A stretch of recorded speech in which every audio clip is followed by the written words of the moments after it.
Hey guys, how are all of you beautiful people? Hope you are doing fine, and yes, this is the next part of What If Naruto Repeat Chunin Exams.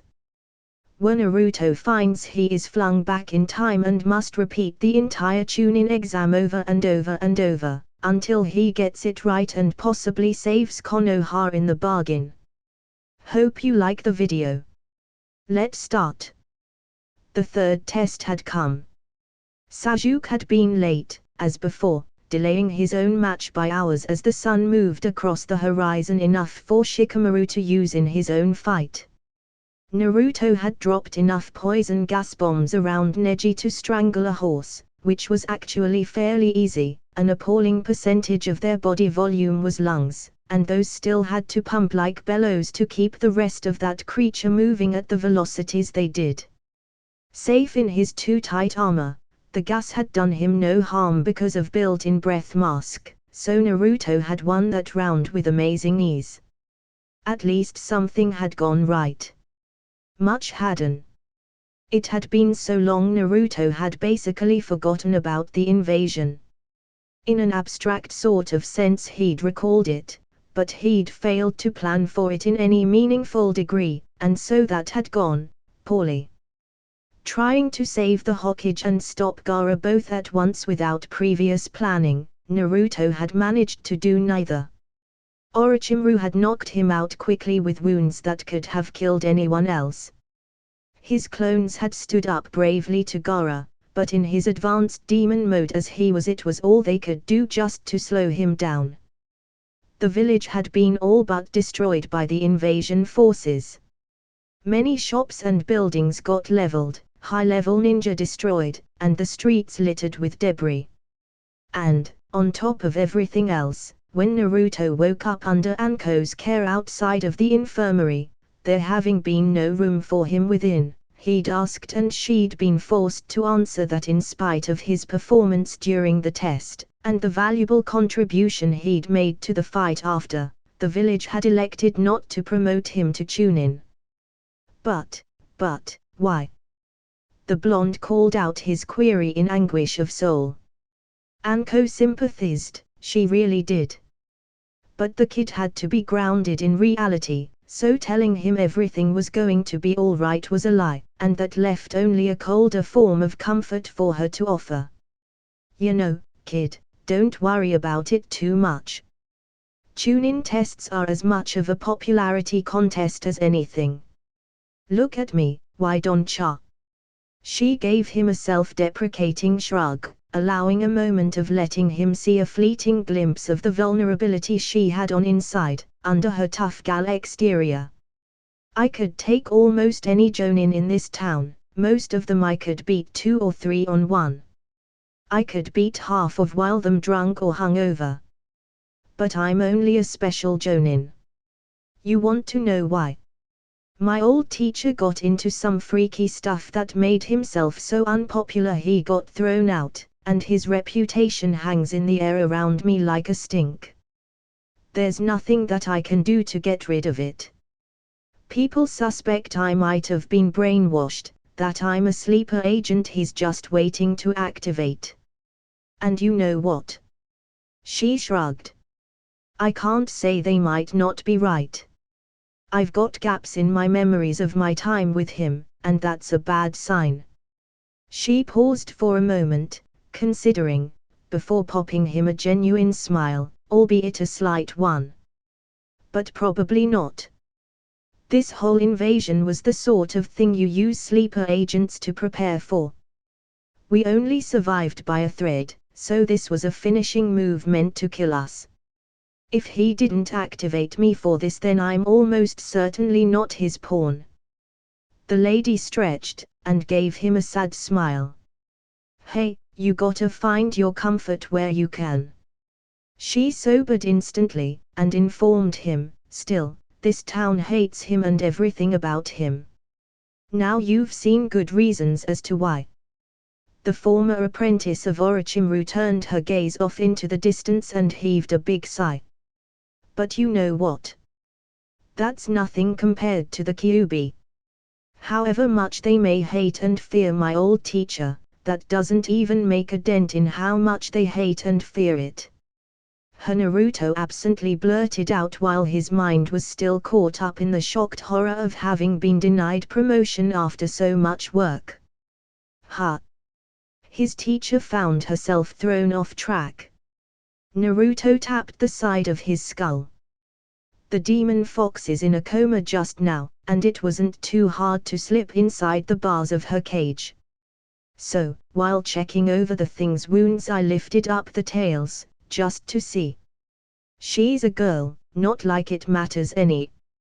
Okay, the special Jonin blinked several times, somehow put off by that thought, but she quickly rallied, getting back on topic. Face it, Kid, Anko told him bluntly. People don't see you, they see the fox. And they hate the fox. You'd need grade skills to make Chunin rank in this town. You're too much like me, surrounded by a hate you did nothing to deserve. In spite of whatever skills I gain, I don't expect that I'll ever have more rank than I do now. I'm amazed they let me get this far, actually. And I suspect Sarutobi had something to do with protecting me from even more blocked promotions than I already suffered. Since they hate you more than they've ever hated me.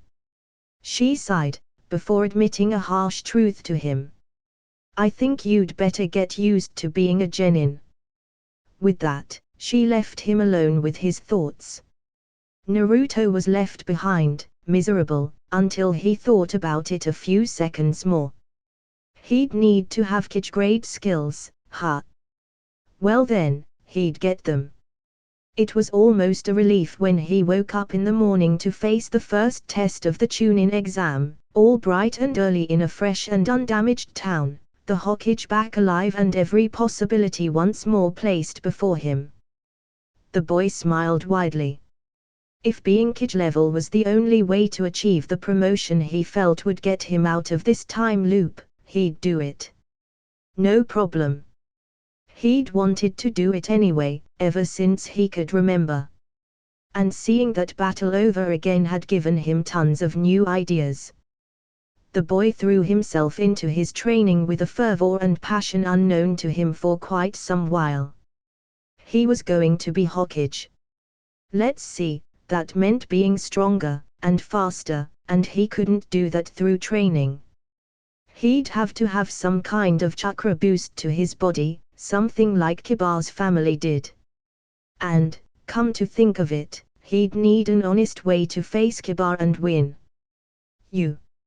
Naruto threw open the door to the kennel and pointed a finger at Hana Inuzuka, Kiba's older sister. I need your clan techniques. The woman smirked, not pausing in brushing her dog. Sorry kid, not going to happen. They are for our clan members only. No exceptions. The boy thought about it furiously for a second, before approaching and pressing himself nose to nose with her. Marry me. At this the female dog ninja broke out in barking laughter. No way. Not gonna happen. Go sniff around someone your own age, brat. Naruto. Hana shouted out, awash in pleasure, before surging up off of the couch and grabbing him by his lapels. Marry me. Of course, I'd love to, he agreed demurely, setting aside the massage oil to take her in a hug, giving a wink to the clones in the background who went on playing soft music in the string quartet they had formed. The clones in the kitchen cooking food pumped fists while those presently designing her outfits amid the scented candles paused to give each other high fives. But I wouldn't want to feel an outcast on the inside, he murmured. I've already had enough of that from the rest of Konoha. So really I couldn't agree unless I was going to be taught the clan techniques. The older woman dragged him down to enjoy a fierce, animalistic kiss full of fire before releasing him just an inch to proclaim proudly, in a low growl, one of our bitches just had a litter of pups. She'd a good bitch. You can get a quality familiar out of her lot, who were just going to be trained up as general replacements anyway. and I'll start teaching you the rest of our techniques tonight. Tonight? The boy feigned surprise, as he was allergic to delays and wanted things now whenever possible. Why not right now? Because we're going to be busy, she declared, dragging him back down before the startled boy could even yelp. The two then began a make-out session that put her scent all over his body, marking him clearly as her property. The boy had discovered that water techniques were now coming to him more easily than most others.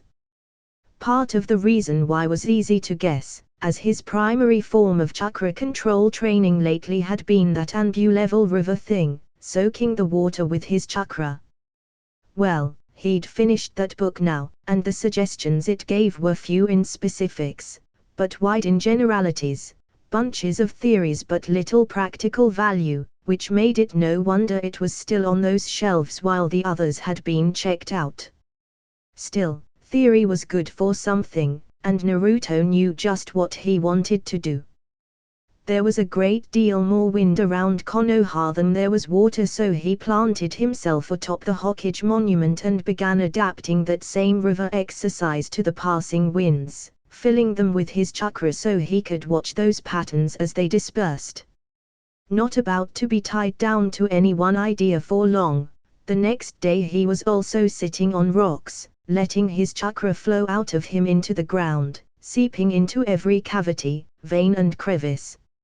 It didn't move like water or air, but there was so much there, minerals all reacting in slightly different ways to his chakra infusion, that there was much to learn. The day after, he was sitting atop of one of the town's power transformers, allowing his chakra to seep out along the electrical lines and listen to the flow of that kind of energy as it got transmitted along. That left only one element uncovered, and to his surprise he found that one the easiest of all. He'd been troubled over how to do that same thing without getting burned, as in every other case he'd had to be actually touching the energy, or very close to it, to perform the exercise. No problem. It was initially scary, and at first he'd been all prepared to have clones pull him back, but once a fire was completely infused with his chakra he could influence it not to burn him anymore, convince it to send its heat elsewhere, and by doing so not get scorched or set ablaze. And that discovery kicked all of those exercises up to the next level.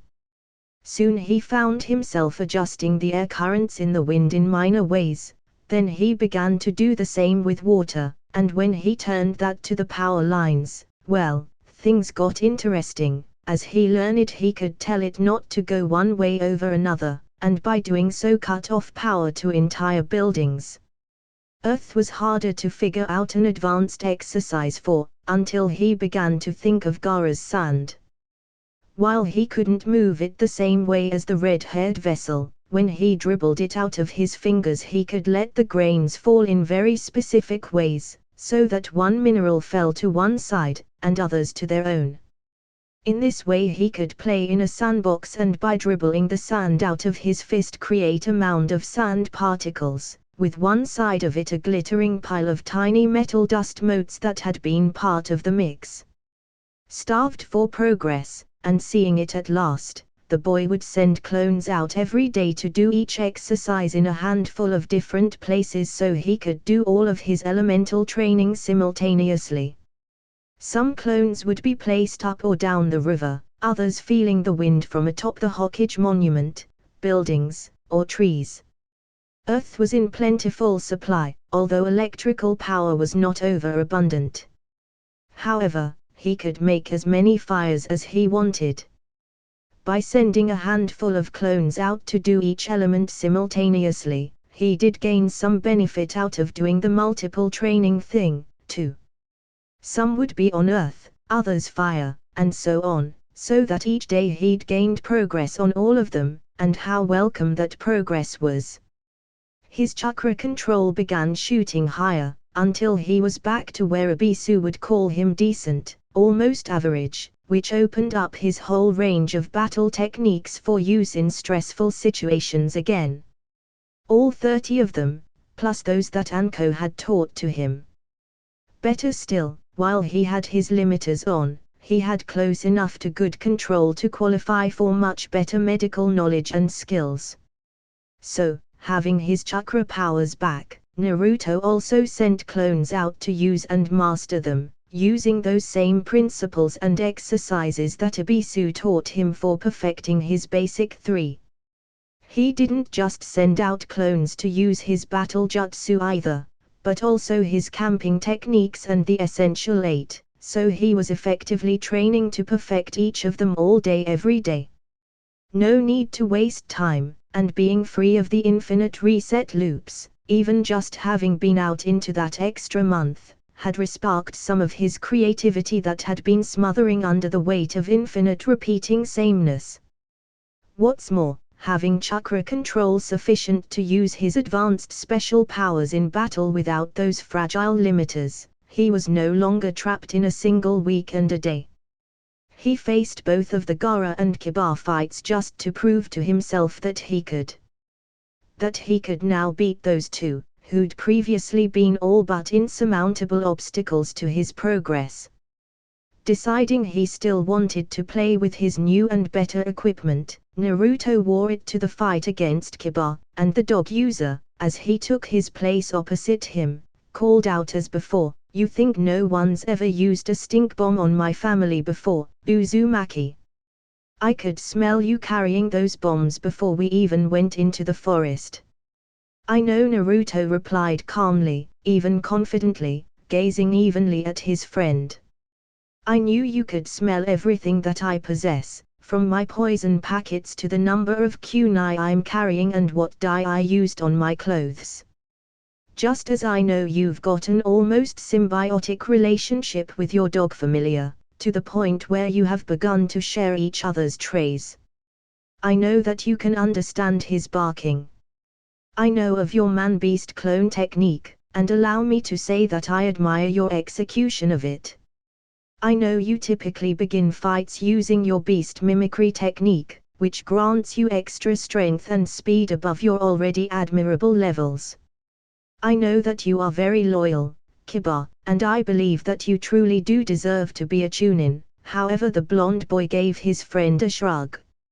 "Unfortunately, that's not going to happen. Not this test, at any rate. But I have confidence you'll pass the next one. You just had the misfortune of facing me this time." At Kiba's stunned and somewhat truculent stare, Naruto gave an earnest shrug. "Sorry, bad time to tell you I once dated your sister, I guess. She was pretty vocal about your clan's techniques." The dog user's face turned to one of cold fury, and he pounded one fist into his palm. "You're so going to pay for that, Uzumaki. Begin." The head examiner cried, slashing his arm downward before the fight could start without him. Instantly Naruto formed a single seal, when usually it called for several, and shouted out, "Earth Flow River." The floor of the examination room instantly turned to deep, thick, slick mud, on which Kiba had trouble retaining his balance, slipping about frantically for a moment before plopping face first into the mire. He looked up with a mud-covered face, sunk up to his wrists and knees in the muck and about to brag that he could fight just fine on all fours, and that it was a much more stable position that wouldn't mind a little mud, but Naruto, who'd been standing above the surface of it on pads of chakra, had already completed his next seal. And he vanished. Startled, Kiba started looking around to the sides, up the walls, trying to see or even smell where the attack was coming from, but he only had a fraction of a second, and it was all to no avail. The next moment Kiba, and his dog Akamaru, were both sucked down into the ground, leaving only their heads above it, and the mud instantly hardened, turning back to a stone floor again. In a decapitation technique, used along with and after the underground move, Naruto explained from where he was now standing safely behind and out of reach of the helpless dog user and his pet. Walking around to the front, he squatted down to apologize. "I'm sorry, Kiba. You truly deserve to win. You are strong, and I believe our village needs you as a Chunin. Frankly, I think your whole team are due for promotion. However, you got me as an opponent, and you just couldn't beat me. But I hope we can be friends. Naruto reached into his pouch and pulled out the scroll of earth techniques he'd taken from Sasuke's apartment. Placing it on the floor before Kiba's face, he said, "This is the scroll I got my earth techniques from. I'd like to let you borrow it for as long as you like." He gave an apologetic shrug to the other boy. "I'd even be glad to help you master them. Think of it as kind of a consolation prize. I can't give you Chunin rank, but I can help you on your way for next time, not that I think you'll need any." The whole time the dog user had been glaring around in shame, trying to avoid meeting Naruto's eyes. Finally he gave a sigh and nodded, turning his face back to Naruto's and matching his friendly grin. "All right. You've got a deal." But then his face turned stern and he growled, "But if you hurt my sister?" He left the threat dangling. "Furthest thing from my mind," Naruto told him honestly. After all, while he could perform those clan techniques now, he still needed tutoring on how to more fully master them. And dang, but if a sense of smell made 1,000 times more powerful by chakra wasn't one of the most useful espionage tools ever. How had anyone ever kept any secrets from these guys? "Winner, Naruto Uzumaki," the head examiner declared, and only then did Naruto draw his friend out of the entrapping earth, slap the scroll into his hands, and rub shoulders in the clan way so they bore each other's scent. Kiba was surprised, but soon started grinning, and the two boys left the stage laughing together, dog yipping excitedly along beside at their heels, none of them interested in remaining to see the other fights. A month of being friends with Kiba and training and dating his sister was also an astonishingly good experience. Naruto was not used to loyalty, he'd never had any, well, except from Hinata, but the Inuzuka clan were of a different sort. As bold as he was, as unashamed of their opinions as he was, and every bit tenacious enough to turn and growl at the whole village for treating him wrong once they'd begun to accept him as one of their own. That was a totally new experience for him. And one that he resolved to do often. Although, when the invasion came, as it did once again at the end of that month, he was far more conscious of the losses Kiba's family took, and it hurt him to see so nice a family so heavily reduced. So he put that on his list of things to fix on future trips around. Once he figured out what he was going to do about the invasion, that is. In his excitement over effectively having a family for the first time ever, he had forgotten to plan for that again. It was going to take one heck of a plan, Naruto decided, as Orochimaru once again met him in a hurricane of fists and feet, instantly pulverizing his defenses and smacking him down off of the building to smash on the street, spurting blood as he impacted and creating a small crater in the road, ending his resistance for that reset in spite of his tremendous healing ability. The trouble was clearly centered around the Snake Sanin. The guy was tough. Unbelievably hard to beat, and ruthless as well, perfectly willing to launch mass attack powers over populated areas, or use large summons to cause havoc and disperse his clones. No, this was going to take one heck of a plan, indeed. "Hey Gaara!"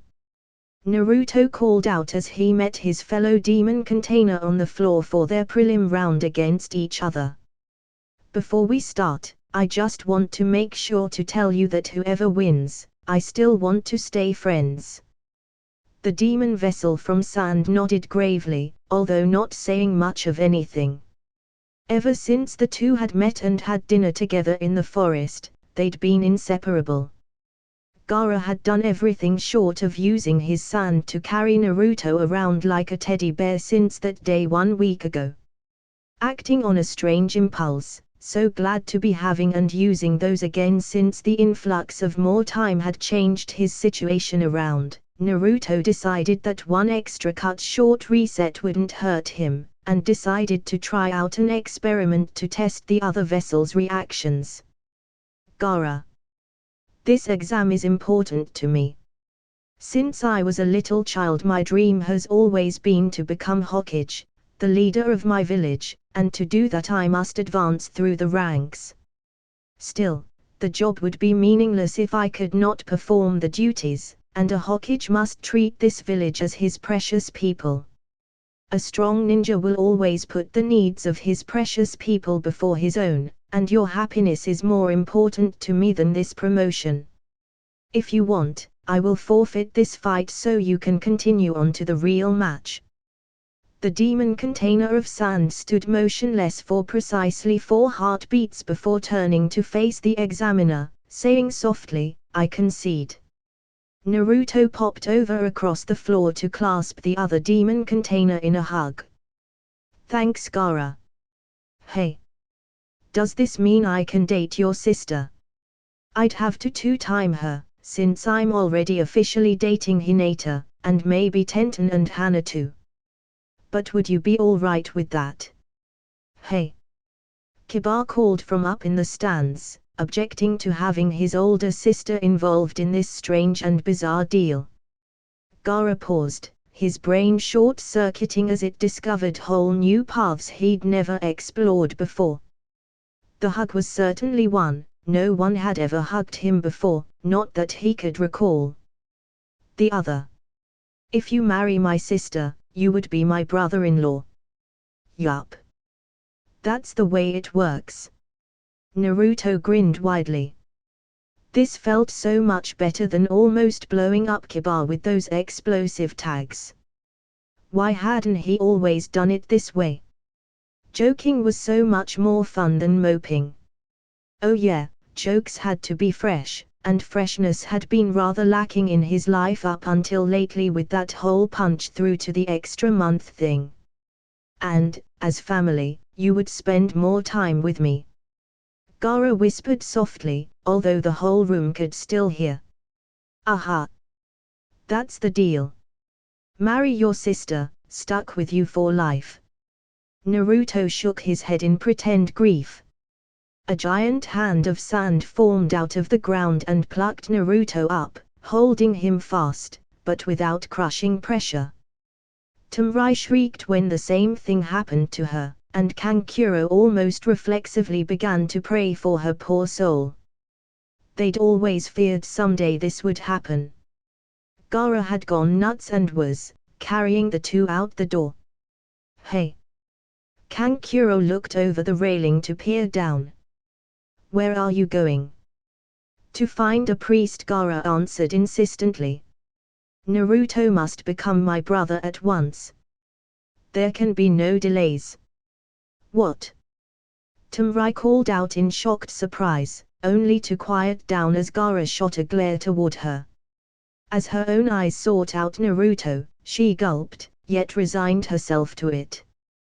This wasn't too bad, at least she got to live, and she'd liked what she'd seen of this kid from Konoha. They'd gotten along great together during the week they'd known each other. There were worse fates for a kunoichi than to have her husband chosen for her. I mean, that's what happened to the girls in infiltration all of the time. And those were the lucky ones. The unlucky ones, well, prostitutes heard way too much information from way too many sources not to have a few kunoichi inserted into those ranks, but that was pretty much the worst fate any aspiring ninja could ask for.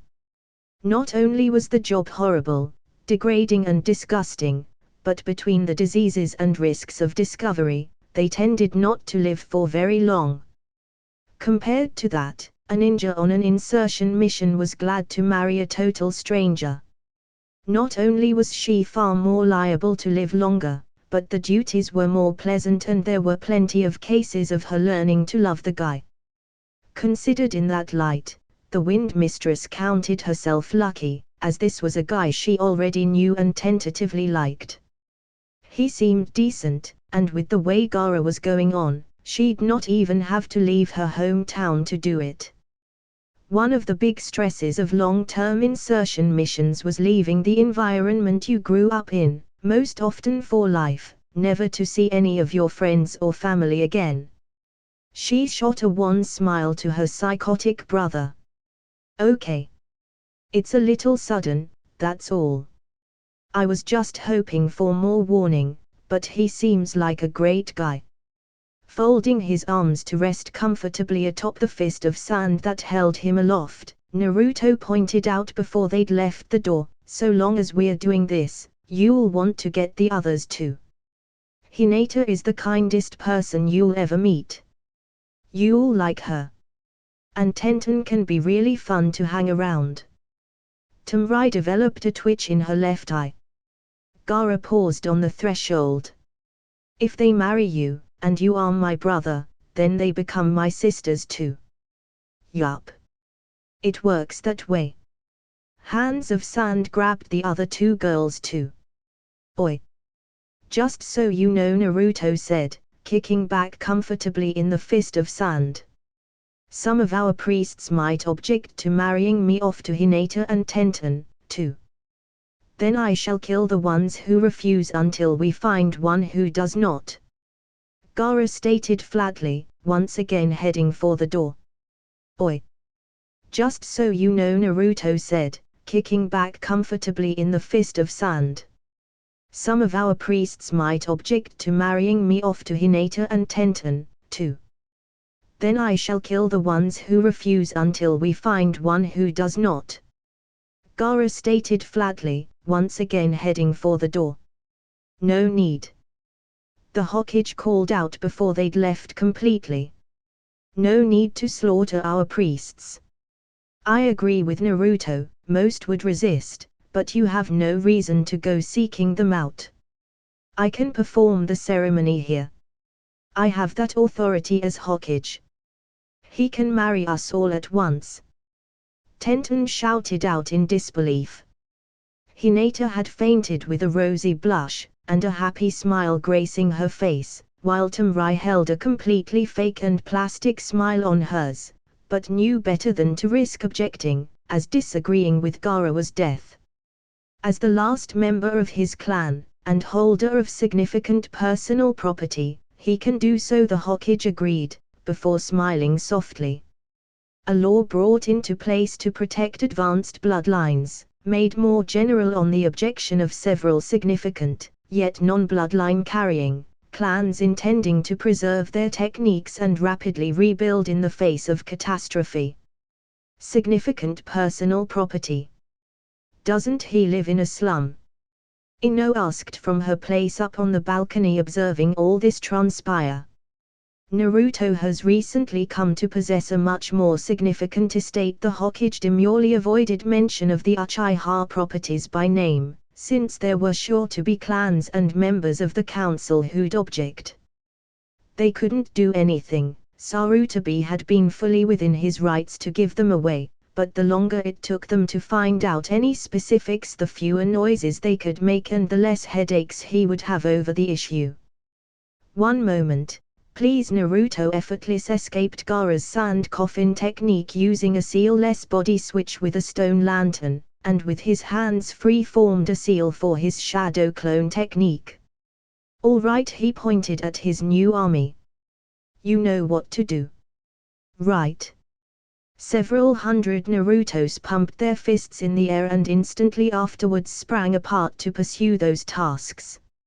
Half of them vanished in body flickers, transporting them all of the way across town to the former Uchiha compound, where they immediately began to work on clothes at a rush pace.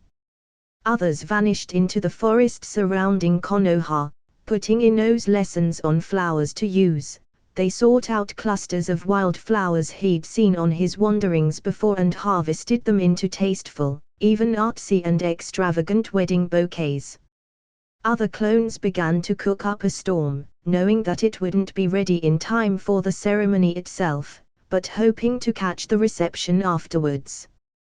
Almost as soon as they were gone, clones began to reappear bearing small and simple items that made it clear what they were up to: a vase of flowers, a bridal veil to get tried on and adjusted, before getting taken back for more embroidery. Several clones bearing carpentry tools appeared to set up a stage and altar, going about their business with an appalling efficiency that clearly impressed Shino, the bug user, who was up on the stands. As first seconds, then minutes, passed, the effects began to multiply and the chamber got transformed. Drapes of cloth hung from overhead, making the chamber festive. Candles glowed in crystal globes blown only moments before using handicraft jutsu Naruto had been inventing on his own. Stands of cut white marble appeared, and then a band arrived. Sooner than anyone present could believe possible, the gowns were being brought in and the brides escorted out to change. That those tailors were also clones of the groom was not lost on anyone. With the suddenness of a rainstorm appearing out of the clear sky, the set had changed completely over from a dreary, unadorned chamber to one of the most festive anyone had seen. There were filled punch bowls and candles, trays of light snacks, soft music being played, and the festive decorations went from rare and hard to find wildflower bouquets all of the way around to expertly cut crystal glass, and more seemed to be arriving every moment.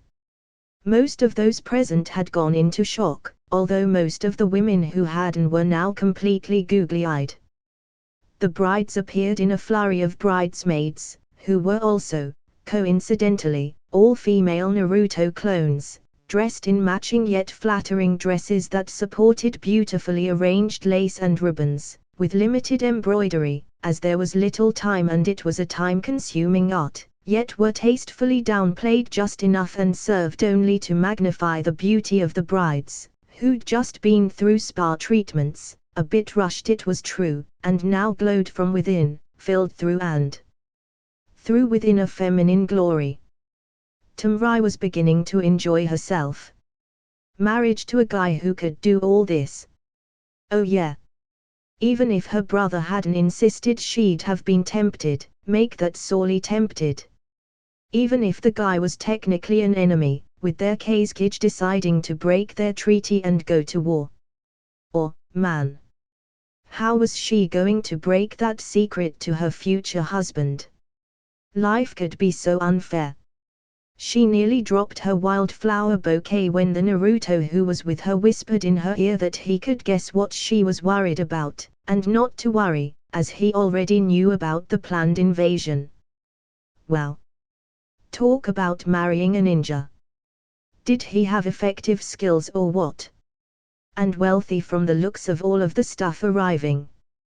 Plus kind, couldn't forget that, not bad looking. Tamrai's fears and uncertainties began to settle as she realized without a doubt that she had just probably won the husband lottery on a blind choice. Tenten was lost in a womanly wonderland, having all of the glory of the finest wedding with none of the stress and hassles of preparing it. Naruto knew her tastes better than she did herself, and all of it was prepared to her liking. It all felt so wonderful she doubted any bit of it could be real. She had to be dreaming all of this. But if that was true, she didn't want to wake up. Hinata stood like a girl lost in wonder, standing alone in a snowstorm of lace and ribbons and silk floating down around her to arrange themselves about her body and the room.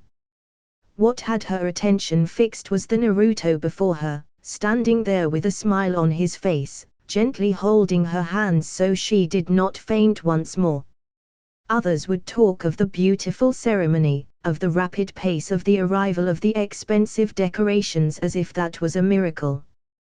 There would be some comment on the food, the light snacks and such, or even the meal occurring afterward.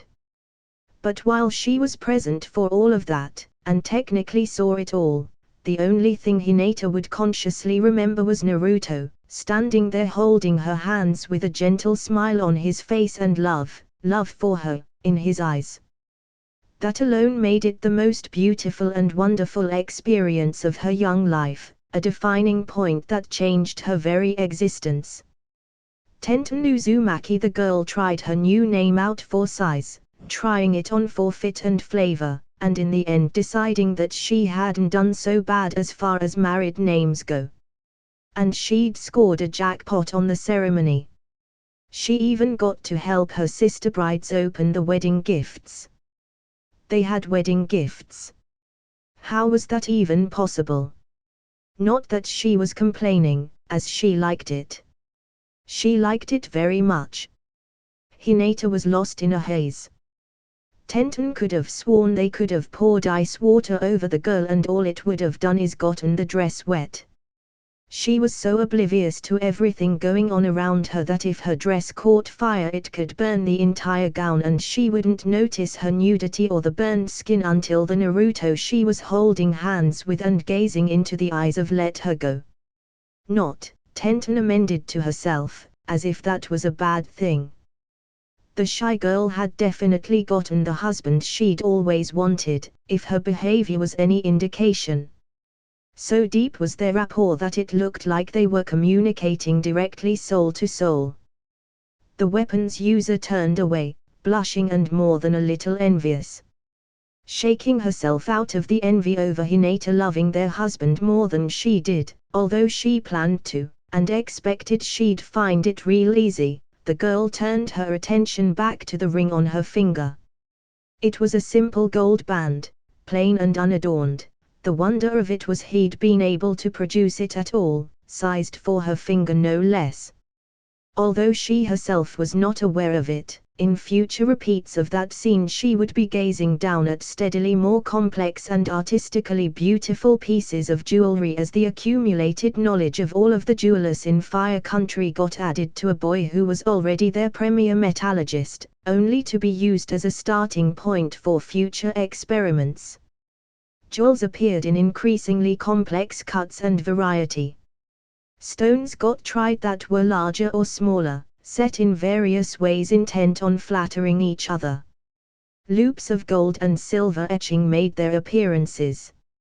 Her dream ring appeared, and then became more than she'd ever dared, or even thought to dare, to dream of, until once again Tenten was staring at a simple ring, plain gold, and adorned only with silver inlaid runes etched delicately into its surface, resting upon her finger. That was a wonder all on its own, as the weapon's mistress concentrated a tiny bit of chakra into the seals etched into the ring and it expanded into a gorgeous panoply of the jeweler's art, wirework in delicate tracery and gems lovely beyond anything she could ever have imagined. It took her breath away, but was far too fancy to wear except for very special occasions. But that was all right, as with a tiny touch of her chakra the special parts once again sealed themselves in the storage runes carved in delicate tracery upon her wedding ring. It was perfect, even practical. She couldn't even begin to conceive of anything more. With a week of warning to prepare, future repeats of that wedding got far more intricate and dazzling than the original. All of what was there before got better, and with a dazzling degree of artistic sensibilities even more elements began to be added. Illusions of soft and misty waterfalls fell silently down the walls betwixt the curtains. Rains of flower petals followed the brides, cascading across them, adding emphasis to their own ethereal beauty, yet vanishing the instant they touched the ground. Soap bubble cascades lifted in columns through the air, and to the soft music of the band got added an increasingly expert choir with several different voices of transformed Narutos, who sometimes sang so soft you were barely aware you were hearing them, and then other times raised their voices high in thundering carols rejoicing over the glory and beauty of the brides and the joy of that occasion until it seemed the very stones below the building shook with those hymns of praise. The food began to increase in volume and improve in quality as Naruto did what he always did when he had a goal before him and devoured all of the cooking skill it was possible to acquire, out of any source whatsoever, then experimented until he could make Anita weep with joy. Desserts began to appear that stood as tall as Ino would if she were on the tables, and as beautifully decorated as any of the brides. They bore a decent resemblance to the blonde girl from Konoha as well, but then she'd been one of Naruto's more frequent artist models, so was a good base to work off of for making dancing nymphs cavorting about forests and other such woodland scenes lovingly dressed out in cake and chocolates. Some of the ninja present decided to steal them to keep for themselves. And yes, Naruto began to work on scents and perfumes for the brides. He had girls to take care of now, and they needed their pretties. The boy spent more time perfecting 1,000 different recipes of scented bath soaps alone than he'd spent learning all of embroidery. Embroidery got added, other jewelry appeared, matching bracelets, necklaces and earrings, finally to include delicate jeweled tiaras and gem-studded belts, until the brides shone like glittering ice, always emphasizing, never detracting from or distracting from the beauty of those gorgeous girls. And they were gorgeous. Naruto had never yet abandoned an art halfway, and he went the whole beauty spa route until he could have made any girl seem a princess in disguise, even while still wearing her usual clothes. Of course, to Naruto, his brides needed no such enhancement. They'd always been that beautiful to him. He was just helping others to see it. And the seals of storage on their wedding rings improved until all of their jewelry could be made to both appear and vanish into the ring at will. Then their dresses also, so they could return to their beautiful bridal gowns with better thought. As the boy explored more into creating new seals to serve this useful and highly flattering function, he made it so those girls could change from their casual ninja attire, to fully armored battle outfits, to their wedding dresses to ordinary day wear with just a thought and pulse of chakra through the ring. And the wardrobe capacity got expanded from there, to include modest swimsuits and other outfits they might need, as well. Ignorant that her future weddings would make nobility stew in envy, or not believe those rumors at all, and as things got steadily more fantastic, it was more of the latter and less of the former. Tenten tore her gaze from her wedding ring, and all it meant, to go mingle among her guests. It was a surprisingly dull crowd, most there being too stunned to find themselves at this occasion to be talking much, having been handed formal wear and shoved in closets only moments before. Her teacher, Guy, was there standing around and chatting in the amazingly well-cut tux and opera cape in which he'd given her away. In his new crew cut the man looked surprisingly normal, and as he caught her gaze he shot her a nice guy grin and thumbs up. Blushing, and not sure why, Tenten turned her attention away to go find some other part of the crowd. Gaara, as best man, had managed to avoid killing anyone. That was positive, although it didn't mean she wanted to go stand with him just now. There'd be plenty of time for that later, as she gathered he'd be over often. Lee was looking around for Sakura, while Neji had been drafted to hand out moist towelettes at the end of the buffet table, so her teammates would not be helpful. A conversation drew her over to one of the walls, where stood a life-size portrait of the wedding itself, showing an astonishing amount of detail from a very flattering perspective, in an excellent artistic arrangement. It was the perfect thing to remember this always. Two people were standing before the painting, discussing it, and as Tenten drew closer she could overhear his latest painting. "I love this artist's work. Did you know, in his earlier works he still emphasized drawing? You could pick out the outline and contrasts of tone and form." Drawing near enough to see over the shoulders of the crowd, Tenten blushed once again on realizing that she'd overheard two of her husband's clones were discussing their own work while a third one was still finishing it up. Almost laughing, Tenten turned herself around to finally see the looks of envy being shot her by the other village girls and broke out in loud guffaws. Here she hadn't even known she'd had a boyfriend this morning and she was being envied at her wedding. Oh! It was too rich. The girls standing there, all jealous, it was too funny. One of the Narutos arrived to guide the suddenly hilarious bride out to where she could recover her composure in private. She kept him so she could kiss him senseless. As if her peers were going to get jealous over her catch, she was at least going to enjoy what she had. Sarutobi had stood watching those preparations appear as if by magic in an ever-increasing awe of his little friend's hidden talents. The shadow clone army that descended on the chamber, turning it from a plain room for holding battles into a festive one draped in a glorious display of cloth fabrics and wedding items, was a sight to behold. One of his own worst enemies was getting stuffed on cake and desserts and dancing with an old flame and having a wonderful time. Naruto had that effect on people sometimes. In all the history of Konoha, in all the ninja world that he was aware of, no one had ever used that technique quite like Naruto. For anyone else it was too costly to use in anything short of a desperate situation, for spying or for combat. But the multiplying force could be applied to labor as well. He just knew of no one aside from Naruto to ever do so. An army of carpenters, decorators, tailors and musicians indeed.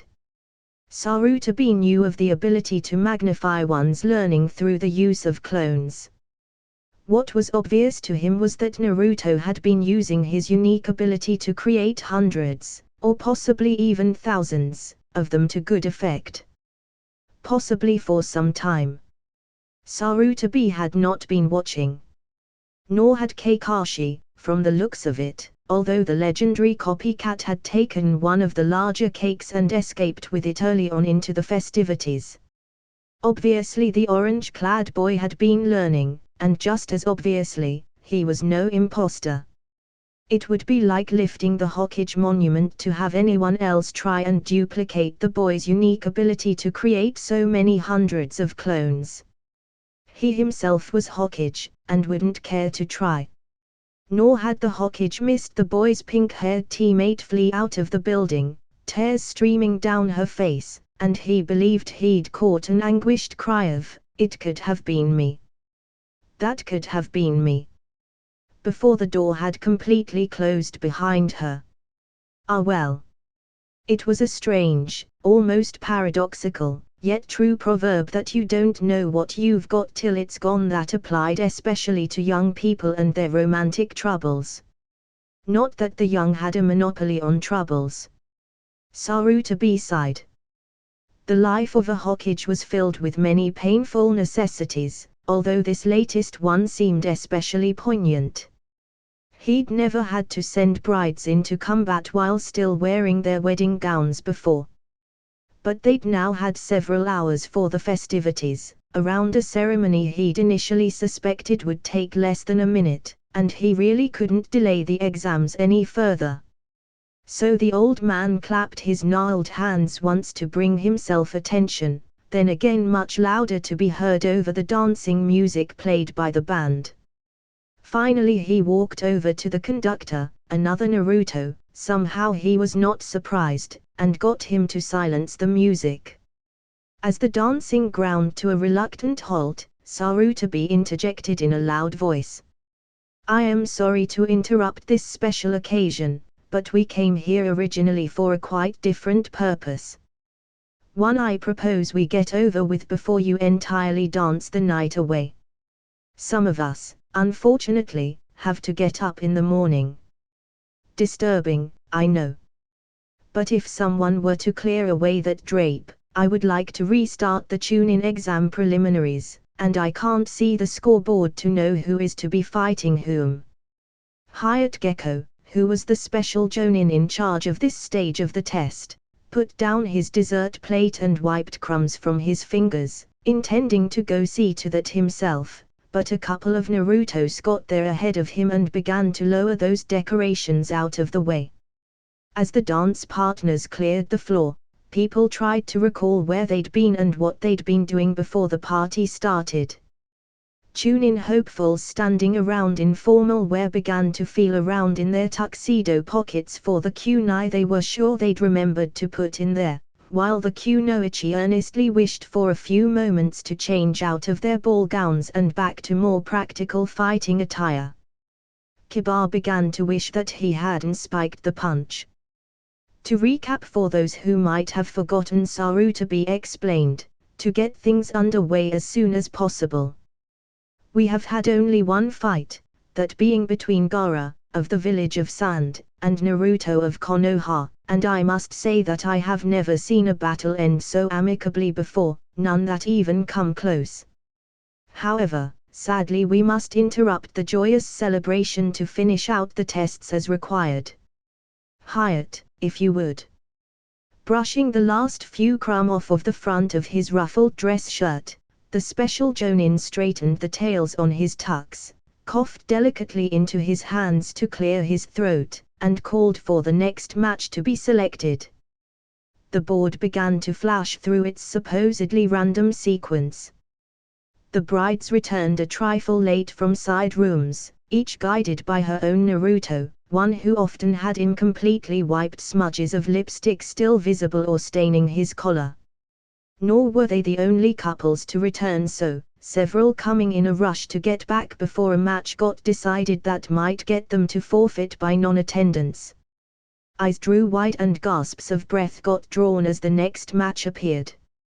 Eyes drew wide and gasps of breath got drawn as the next match appeared. Then the crowd burst out laughing uncontrollably. Confused, Sarutobi looked around to see what it was, and instead of what he'd intended to appear on the board, the next matchup was going to be between himself and a bunny rabbit, to see who became a Chunin. Odds were rather heavily favoring the bunny rabbit. Seeing Naruto's clones standing to either side of the scoreboard, grinning like loons, Sarutobi permitted himself to be amused. It was not subtle, but then he'd not been looking, either, distracted by too many other events. Obviously, at some point Naruto had learned the minor lightning technique for altering the random setup. Interesting, although that opened up the possibility that the cheeky boy had chosen to fight against Gaara, as the Hokage himself had not selected that fight in any way, shape or form. He had intended to put the Uchiha up against the Chakra Drainer, yet someone with subtle skills had overridden his chosen matchup.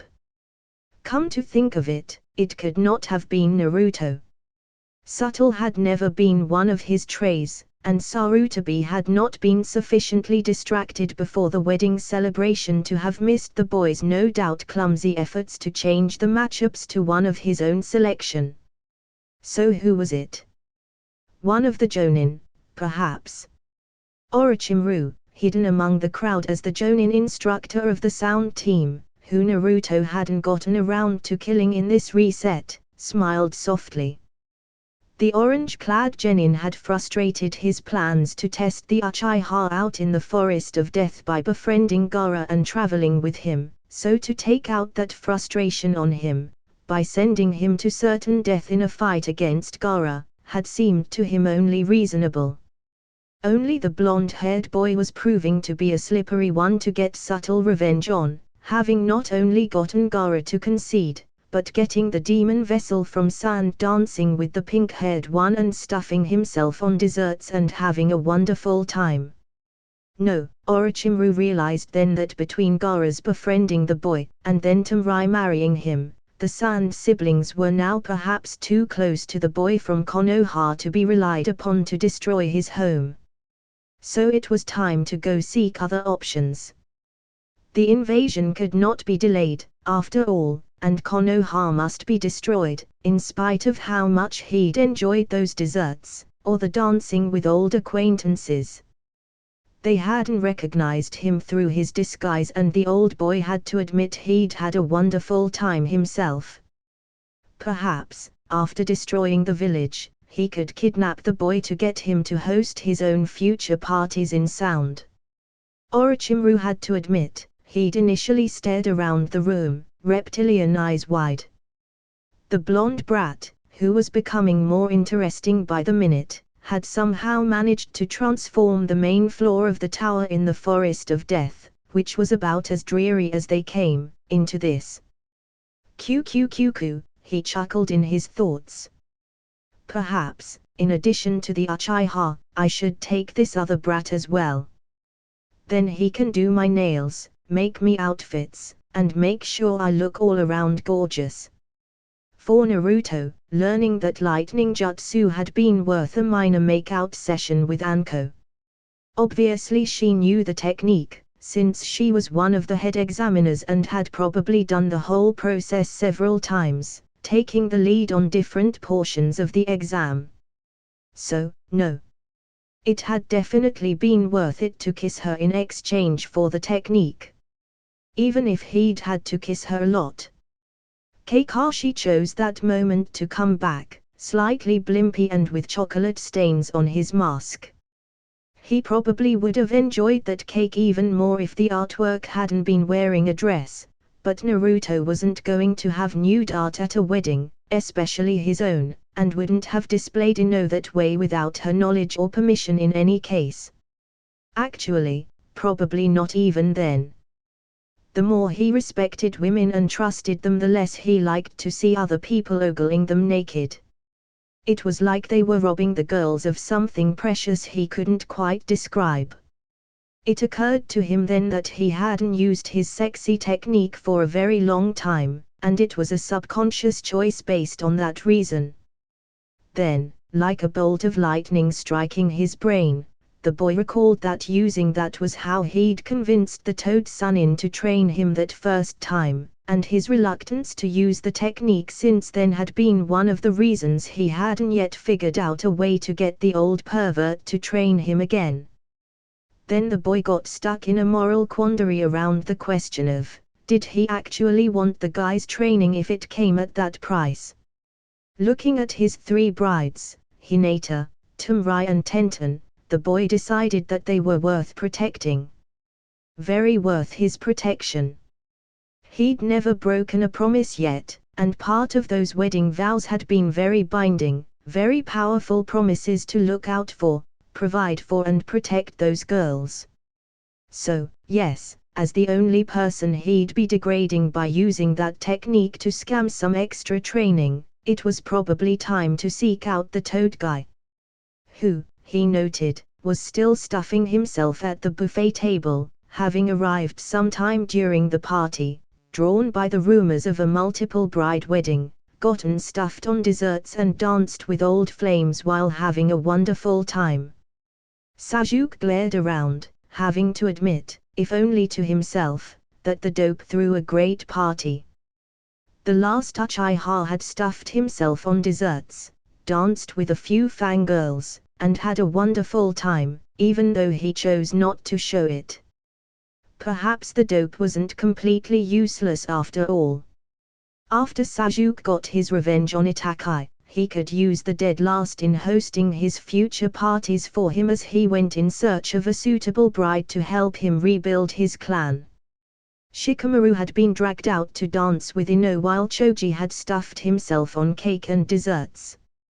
But overall the team had to admit they'd had a wonderful time, even despite Shikamaru finding dancing troublesome and Ino wishing that she could have been one of the brides.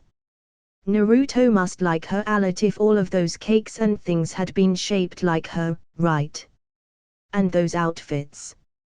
Any man who could hold a wedding like that on no notice had her interest, her very intense interest. But the clothes. She would have jumped him early on if she'd known he could sew like that. Only now he was taken, and very thoroughly taken at that, so oh well. She'd had to settle for scratching her "I am a female, give me romance" itch by dancing with her lazy teammate, who barely moved his feet.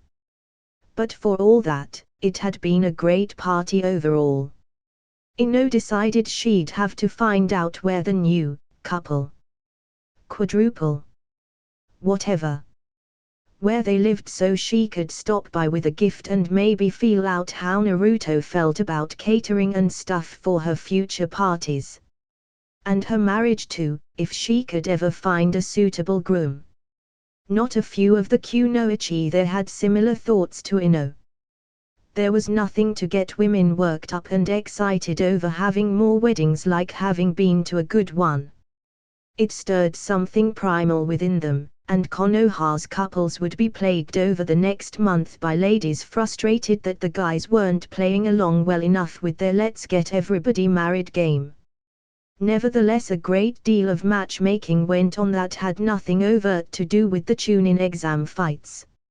Smiling, Sarutabi indicated to the Naruto clones they would not be getting away with such an easy trick again, and they cleared off, getting away from the sign. The Hokage stared across the floor at what he felt had to the real Naruto. Well, he had to be one of the ones standing with the brides, anyway, thinking. It had been a part of his original plans to face off Tenten with Tamrai, but sending two brides to try and injure or even kill each other on their wedding day while still wearing their gowns seemed to be in incredibly poor taste, so he couldn't bear to do it, not only for those previous reasons, but he could tell that Naruto had figured out that the random selection board wasn't truly random at all, and he didn't want to damage his relationship with the boy over such a thing.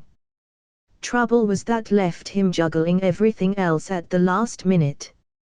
Those two couldn't be made to face each other. But then who? Perhaps the easiest way would be to split up another of those planned fights so they'd unwittingly switch partners. Yes, that would be easiest. He even had a pairing in mind to use.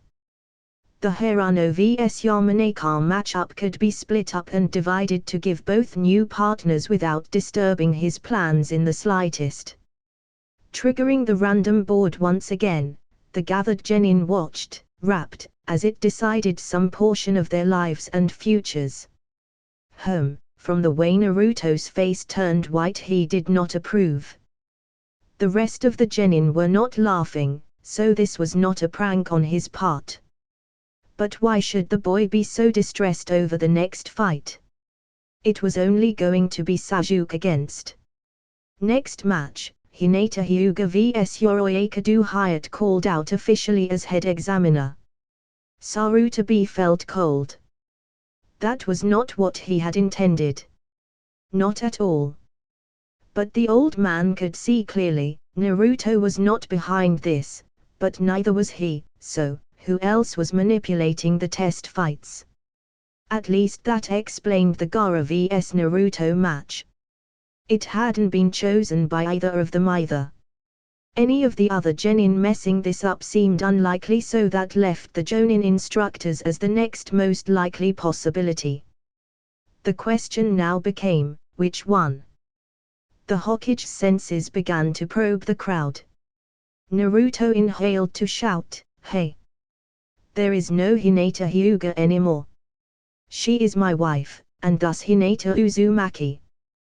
The girl nearly fainted with joy over hearing that name. Overruled, Hyatt continued before the Hokage could stop him. She was under a different name when the system was programmed, that's all. It still means her. Exhaling a long breath, Naruto turned to whisper desperately to his beloved, "He is a chakra drainer. He can suck all of your energy out by touch.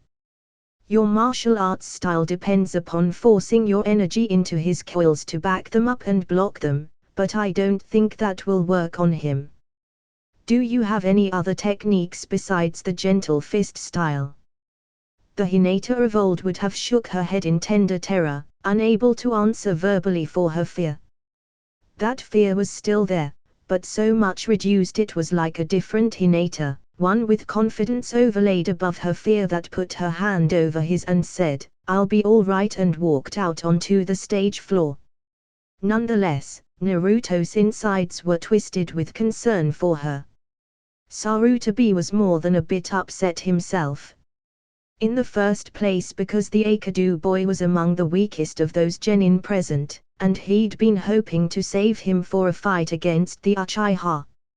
In the second place he was mad because the boy was known to be cruel, and the gentle Hyuga, or former Hyuga, girl was probably the one person present that the one trick boy could beat. So not only would he be allowed to progress when it would be far better for Konoha if the boy remained behind, but he would be likely to do serious injury to the girl to no purpose, just to show he could. While Sarutobi had been willing to let the girl's cousin beat her, there was far more purpose to letting the branch house genius work out some frustrations than in this meaningless bout. Of the two now facing each other across the floor, Sarutobi would far rather the Hyuga heiress be the one to advance to the final test.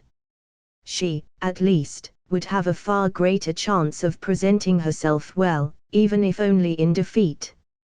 And between Naruto and her father stood a far greater chance of receiving training in the month between, while the other boy seemed to be dangerously confident in his abilities as they were.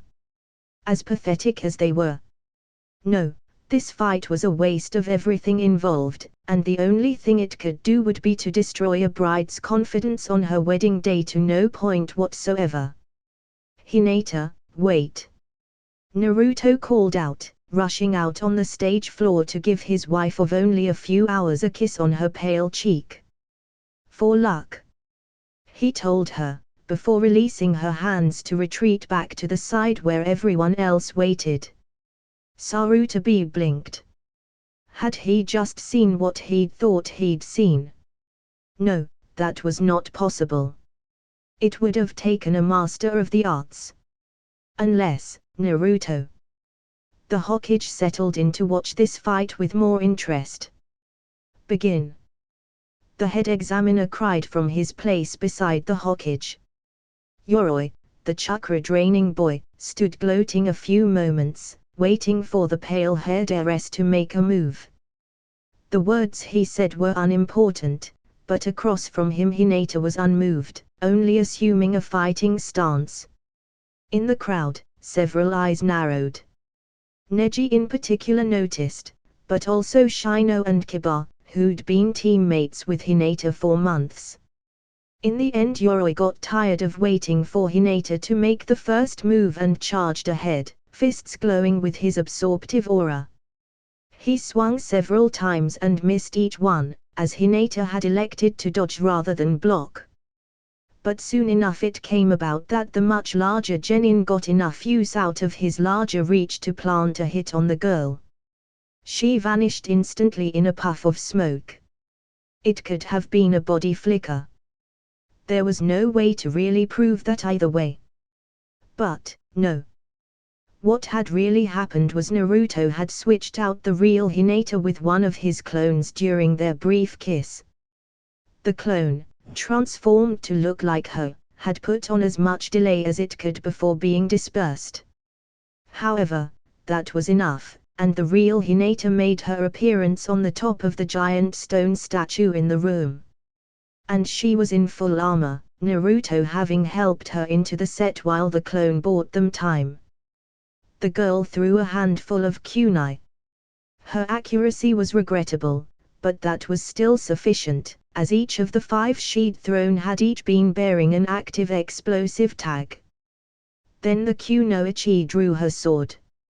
Injured, Kabuto's teammate came out of the smoke coughing and bearing significant damage from the explosions, only to find the previously shy girl was bearing down on him with the full knowledge that her beloved believed in her and wanted her to win.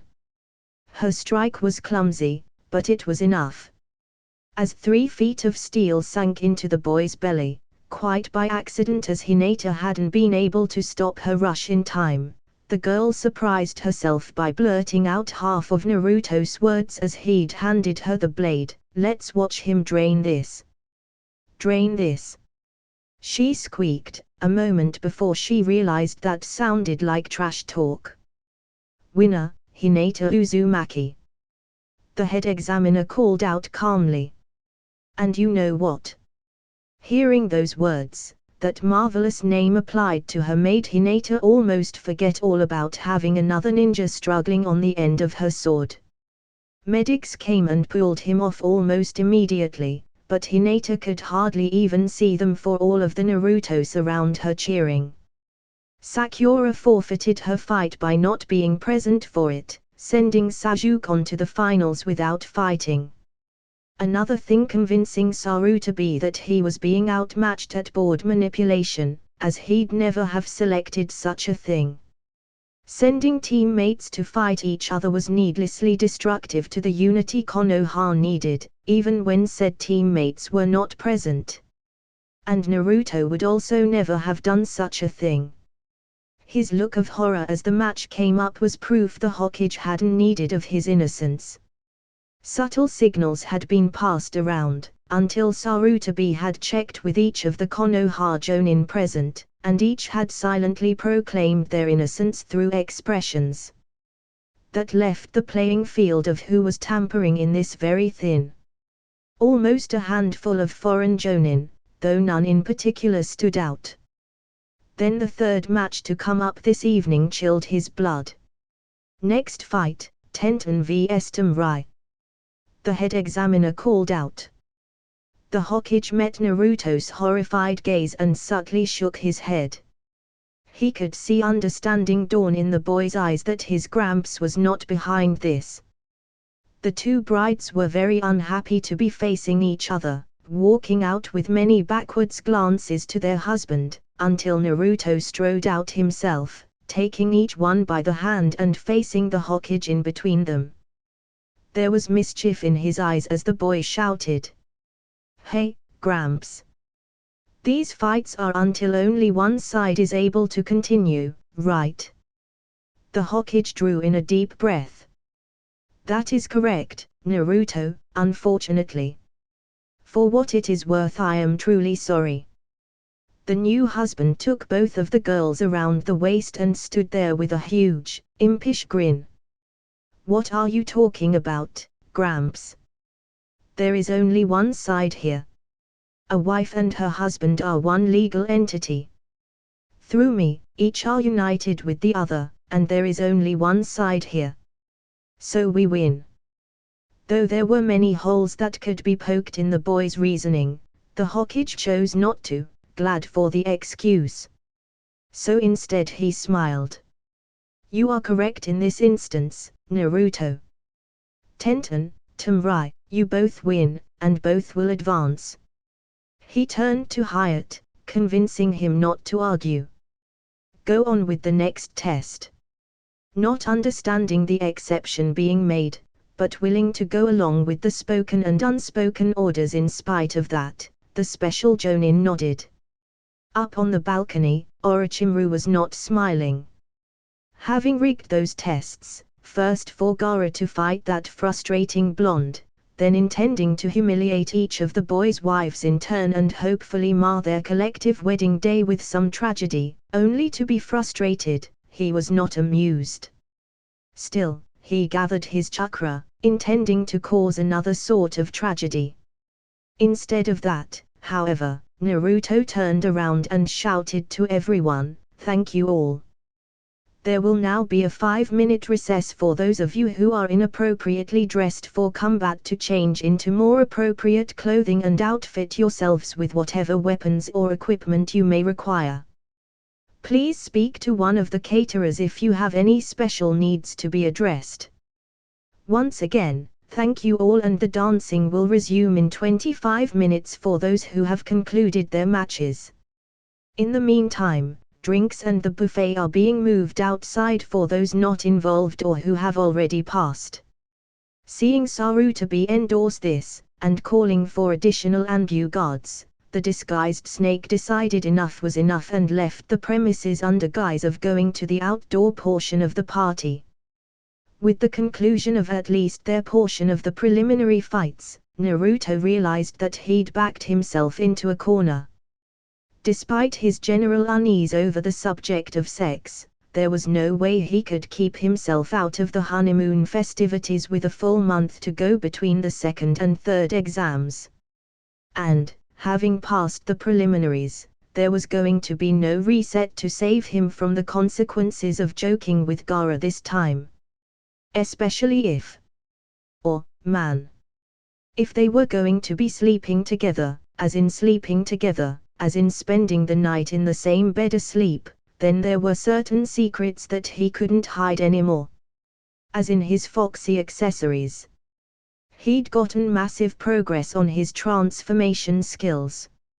He could hold up a shapeshift all day without hardly thinking about it. But no sooner did he go to sleep than he sprouted ears and a bushy tail. Considering how heavily he slept, and how much he liked sleeping, there was no way he knew of to wake up before the girls did and slip out stealthily and silently before they noticed, even to just reapply the change. So that meant his immediate priority was to get them home to where he could break the news in relative quiet and isolation, and see how they'd react. "You certainly don't act like a groom about to start a honeymoon," Tamrai observed, choosing to tease him about his nervousness rather than to let it hurt her. Actually, she felt quite reassured by the boy's hesitance, as he'd seemed so much on top of everything else so far that she'd begun wondering what use she could be to him. Well, aside from as a sex object, that is. The girls had all been very impressed about the Uzumaki estate, formerly the Uchiha property. He'd had clones there since mid-afternoon fixing it up for a residence for him and his brides, and the Uchihas had never had it so good, as all of those lessons learned on his apartment got put to use there, with his skills as a blacksmith and carpenter saving him from borrowing money to do it, too, as he could make nearly everything himself. Now they'd all gone quietly to separate rooms with their own grooms. Tamrai knew, objectively, that only one was the real Naruto. However, for the life of her, she couldn't figure out which without hitting one. And, given that, she'd put some serious thought into what was the difference between him and his clones. She'd asked him about that, and found that they knew what he did and he knew what they did. They all had the same memories, experiences and skills, while reacting just as he did. So, really, all he'd been doing was being in more than one place at a time. And she could handle that. It was better than the alternative. 3 brides on 1 groom sounded awfully awkward to her, but this way he actually outnumbered them, rather than the other way around. And given how much ability he'd shown so far in pampering them, that was an equation she was happy, even enthusiastic to take. Weighed down by his own unhappiness, the boy turned to take her hands in his own and looked her seriously in the eyes. "Tamrai, darling, can I trust you?" The Kunoichi sobered instantly, seriously considering his question. Among ninja that was a very rare thing to ask. Trust was a heavy responsibility and most were glad to avoid contact that close with their fellows, when their vows as ninja could cause them to break that at any time. As a result, they had very few of the really close friendships, preferring casual acquaintances. At least they did it that way in Sand, where the Kazekage could order an uncle to kill a nephew. She didn't know about Konoha, but assumed it to be the same. The girl swallowed her own nervous reaction. No one had ever asked that of her before. Being Gaara's sister, she'd been almost as lonely as her brother, and couldn't really trust him as he might kill her at any time. So this was a first. Then she thought about it. They were man and wife, and she found herself somewhat surprised over how much she'd been looking forward to exploring that relationship with him. Considering their makeouts earlier, and how those had affected her, she was quite interested to know what else he was a master of. Nervous, the Kunoichi asked him a question herself: "Can I trust you?" He nodded without any hesitation, filling her with both relief and shame that she had ever doubted him. "With my life." "Okay," the Kunoichi nervously tensed up. That was way more than she'd ever been expecting. What he'd just said amounted to, "Even if keeping your trust kills me, you can trust me." Not a halfway sentiment. Taking a deep breath, the new bride from Sand gave him a nod in return, and assumed as brave a smile as she could before saying, "Yes, you can trust me." She waited a moment, before impulsively adding, "With my life." He broke out into a relieved smile, but one that didn't wash away all of his tension just yet. What could be the cause of him being so nervous after what she'd just said? Tamrai wondered. Sure, Ninja had been known to break such oaths, or lie about them, but what cause had he to doubt her trust? Before she could wonder more on what there was wrong about her, Naruto gave her reassurance by blurting out the real issue. "I've got a problem," he told her. "A secret so big, that, well, the village has always hated me for it." The girl from Sand quirked an eyebrow, relieved and restored to most of her confidence now that she knew the issue wasn't some flaw he found with her. In a teasing tone of voice, she told him, "It's not much of a secret if your whole village knows enough to hate you for it. They know I'm a demon container, but that's only part of it. Your village hates Gaara because when he sleeps the demon comes out and rampages. I hold the Kyuubi, and my seal has always been much stronger, never letting the demon out, but before he got sealed into me, the Kyuubi ravaged much of Konoha, and they've never come close to forgiving me for that. They blame me for all of the damage, even though her being sealed into me was what stopped all of the losses from getting worse." Okay, Tamrai nodded, following him so far. It really wasn't too different from what Gaara had had to put up with, but that bit about his seal not having the same weakness as Gaara's was very reassuring. She'd been about ready to go screaming off into the night before he told her that. There just wasn't any way she was going to be sharing the same bed as a man whose demon came out to play every so often. But that wasn't the case here, so good. Tamrai felt there wasn't any secret so bad that he could reveal it now and still scare her. "So, if that's only part, what is the rest?" she prompted, when he'd paused. Looking up, he met her eyes again.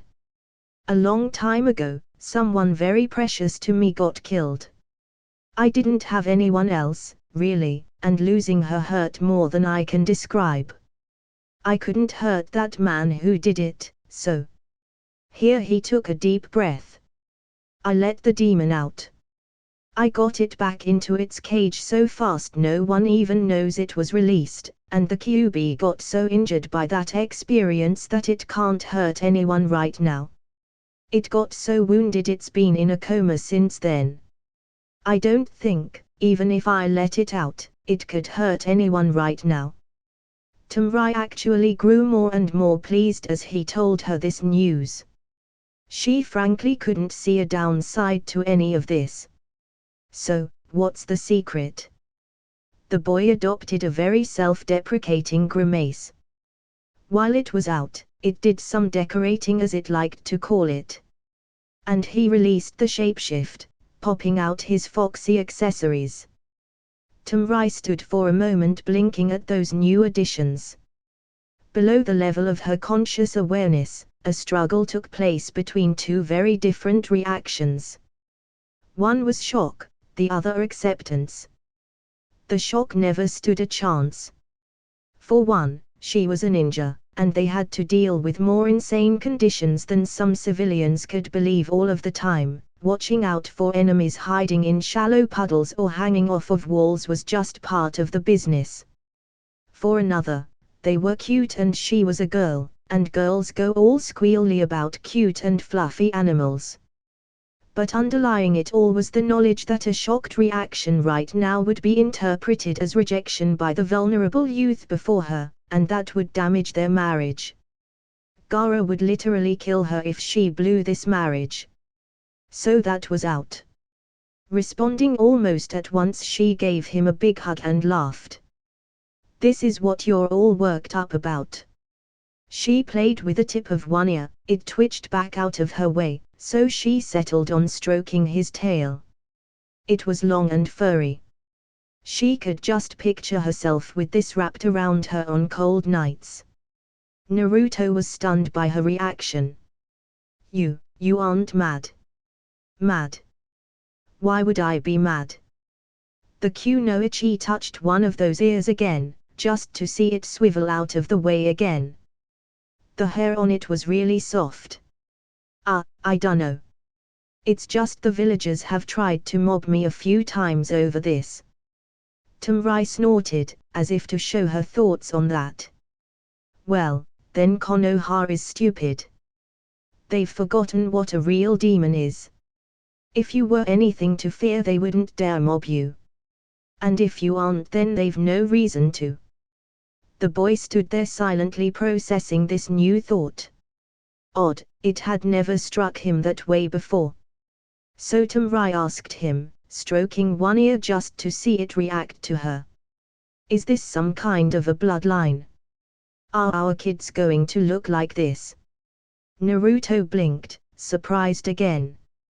You know. I honestly have no idea. Chuckling, she led him off to their bedroom. Well, then let's find out. Inwardly, she was aglow. He'd needed her. She'd already validated her place in this marriage and they hadn't even taken off any of their clothes yet. In spite of being so incredible, he was hurt inside, and she could fix that. She was a success at her gender, and that alone made her bolder, knowing she had a place in this relationship, and therefore her world to come. So, what's the secret? Tenten asked of him. After all that build-up, it had better be a pretty good one. The boy adopted a very self-deprecating grimace. While it was out, it did some decorating, as it liked to call it. And he released the shapeshift, popping out his foxy accessories. Tenten had been feeling very insecure in her marriage. I mean, what had she to offer to him? But now, seeing how terribly afraid he was over how she might react to this, she suddenly saw her place. Well. She gave him a hug. So these work. She played with the tip of one ear. Twitching it reflexively out of the way of her seeking hand, he nodded. Neat. She called out, hugging him again. So you have a bloodline. Why aren't you as popular as the Uchiha? She asked him brightly. Huh? The boy blinked several times at her, not making the connection. The girl snuck close, trying on his tail as a feather bore around her neck. Well, yeah. This is Konoha. We love our bloodlines. Why didn't you tell any of us you had one? This must be pretty rare. I've never heard of it before. Are you the last one to have it? Actually, I think I might be the first. He stumbled across his words, then scratched his head. And I don't know if it's inheritable or not. We should find out, she whispered sultrily in front of one of his triangle ears, causing the boy to blush down to his turtleneck, and making her giggle naughtily at his reaction. No, really, she reassured him, still testing out and exploring the softness of his furry pieces. Think about our history. Our clans are what made this town powerful, and you gotta admit, our town is in love with power. I mean, the Uchihas were able to come here because they'd been thrown out of their previous country for being disloyal thieves who robbed their own fellows of their priceless techniques. But they came here and we not only put up with them, we made them nobility. Similarly with the Hyugas, although they were seen as spies who couldn't stop peeping, we also made them nobles. Even our lesser clans are only less than that because their bloodlines or secret jutsu aren't as powerful. So she teasingly wiped the tip of his tail across her face. What do these do? Naruto, too busy hugging her with tears in his eyes for this easy acceptance, took a moment to gather himself to answer her question. Oh. Well, the ears are really great at picking up far-off sounds accurately. I haven't found out a use for the tail yet. You'll want to start exploring that, the weapons mistress told her husband seriously. I mean, the ears are great.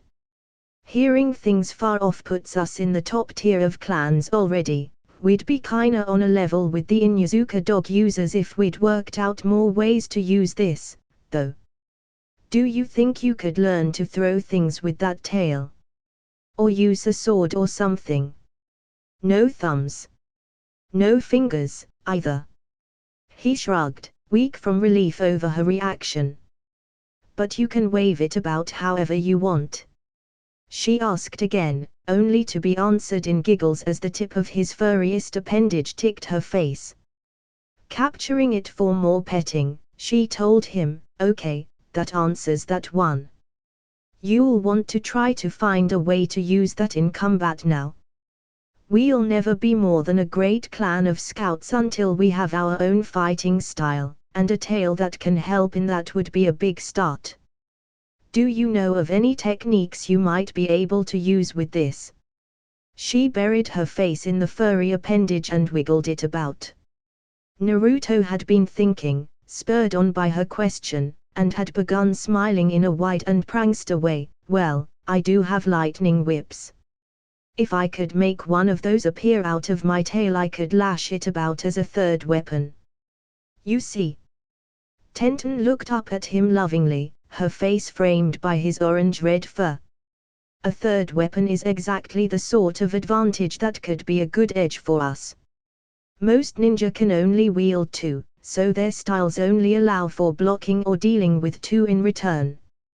By being able to use three, we could take out many ninja more experienced than we are. A good set of senses and an edge at close fighting is all that's ever made the Hyuga great. Believe me, we don't love them for their personalities. Well, except for Hinata, but she's an exception, and acts nothing like the rest of those stuffed shirts. She rubbed her face in his fur again. I wish I could have a tail like this. It's soft, and so warm. Does this come with anything else? Responding to that question required no thought at all, as it had caused him near infinite embarrassment over having been thrown off all of his abilities. Yeah. It came with more strength, speed and a humongous chakra boost. Tenten actually laughed. Don't sound so depressed about it. She told him brightly, actually enjoying herself and now certain of her utility in this match. That's actually a jackpot as far as bloodlines go. Strong and fast make up most of the difference between what ninja live or die. And chakra capacity is a big one, too. The more techniques you can throw, the more you matter and the bigger a difference you can make. Yeah, but it destroyed my chakra control utterly, the boy confessed to her, now finally relaxed enough to return the hug. Tenten stopped being playful for a moment. So, you can't use techniques? Are you likely in that? The boy laughed into her shoulder. No. Well, at first I was, but that was only because I was throwing way too much chakra at everything. But I learned how to overcome that. And you remember how you overcame that? She asked him carefully. Yeah, he told her, suddenly worried now she seemed so concerned. To her this was important. So she ventured, wanting to be absolutely sure of things. You could teach your children how to overcome that, if they have the same problem. Naruto gave that thought a moment, as he'd never considered it before. I think so, he ventured, still carefully considering. I've never taught all of what I know to anyone, but I remember all of the steps, and I've taught my techniques to people before, so it shouldn't be a problem. Instantly her joy came surging back and she redoubled the force of her hug. So I don't see what the problem is. You've got a couple of golden abilities that might be a bloodline set. I mean, think about it, what does a ninja do that couldn't be helped by more speed, strength and chakra? If you can keep their extra capacity from ruining their control forever, our kids will be some of the greatest ninja of Konoha. We've got some advantages similar to two of the best clans of our village. There are the extra senses and a fighting edge like the Hyuga, and some of the strength and toughness of the Inuzuka. The Kitsune clan will be one to be feared all across the elemental countries. I'm actually jealous, she told him, poking his chest and rubbing circles on it. Now I know my kids will be great, but I won't have the same advantages. Now Naruto was the one to be offering suggestions. Actually, he rubbed the back of his head as he admitted. We had a class on bloodline theft in my medical studies. He didn't mention that he'd been impersonating another student at the time. And they said that bloodlines can not only be traced and detected, if they are present, but most could even be stolen. It takes a better medic than I am to do it, but if they can be duplicated by theft, why not donation? I regenerate really fast, so none of the techniques they were discussing would be too dangerous for me. You even regenerate? She squealed in delight, wrapping herself around him excitedly. How much? The boy ninja hesitated, then decided to divulge the truth. A ninja stuck his arm through my chest once using an assassination technique. It blew a hole through my lung, but I got better. She froze in surprise, then carefully opened up his shirt. There's no scar, she said mildly, not sure whether to believe him or not. Oh, I never do. Here, let me demonstrate. Tenton's husband took a kunai out of a belt pouch and cut a short, thin line over his arm. It healed, literally, as she watched with stunned eyes. No scarring at all. She jumped him. After several moments of fantastic kissing, she told him as they came up for air, and did it never occur to you to wonder if that ability to regenerate might not be part of your bloodline, too? Think about it. The single worst fear of all parents of ninja is not seeing their kids again once they start going on missions. Strength and speed and chakra all help, but they don't stop anyone from being unlucky. A stray hit from out of nowhere has taken out some of the best ninja ever. So the ability to regenerate from wounds is a killer. No, that's not what I mean. I meant that they'll be coming back from more missions than anyone else might have hopes for. Our kids won't die as often as some others, which means we get to keep our family, even after they start becoming active duty ninja. There came several more minutes of frantic and grateful kissing and snuggling. So, can you transform into animals, like a real fox? She teased him on their next trip up for air. I've never tried, he admitted, ashamed at not having explored that. Never thought of the stealth opportunities, huh? She toyed with his shirt, which she had never rebuttoned. Nope. Never had, he admitted, inwardly resolving to correct that. You and I, she told him, sitting up to help him finish taking off his shirt, are going to be exploring many things. Gazing down on his bare chest lovingly, she huskily gave him her final words for the evening. Starting with each other. So, what's the secret? Hinata asked of her husband, shyly. She'd not even given the briefest of hesitations over offering him her trust. The boy adopted a very self-deprecating grimace. While it was out, it did some decorating, as it liked to call it. And he released the shapeshift, popping out his foxy accessories. Hinata stood, absolutely frozen, for one moment before glomping onto him with all of the power her small body possessed, wrapping her entire collection of limbs tightly about him while she pressed her face into that furry tail and shouted, "Take me now." Jiraiya, Toad Sunin and Spy Master of Konoha hopped over the wall of the Uchiha estate that the kid had somehow acquired. The lights were on in parts of the main house, and, the boy having just gotten married that day, there was sure to be some fascinating boinking going on. He could use that as material for his new book. Or at least, so he thought. However, he got surrounded by Naruto clones before he'd even gotten close to the main house. It hadn't even occurred to him to check for guards. "Can we help you?" one of the clones in the lead asked. "Ha ha ha ha. I must have gotten lost," the Toad Sanin declared, wondering if they would really buy such a lame excuse. "No, you didn't," one of the other clones corrected, before declaring, "You came here for lecherous purposes, intending to act as a peeping Tom." "So what if I did?" the Sanin declared, striking a pose. "For I am a super pervert," all of the clones echoed before he could go into his dance. "You don't have to take all of my fun out of it," Jiraiya groused, upset at being thwarted in his introduction. Turning aside, he sighed, "Well, if you are going to be like that, I can go get my amusement elsewhere." The clones had started smirking. "No," the one in the lead corrected. "I think you are going to stick around and train us." "Why should I?" the Sanin shot back, more than a little peeved at their presumption. "Because of this." The clones all formed hand seals.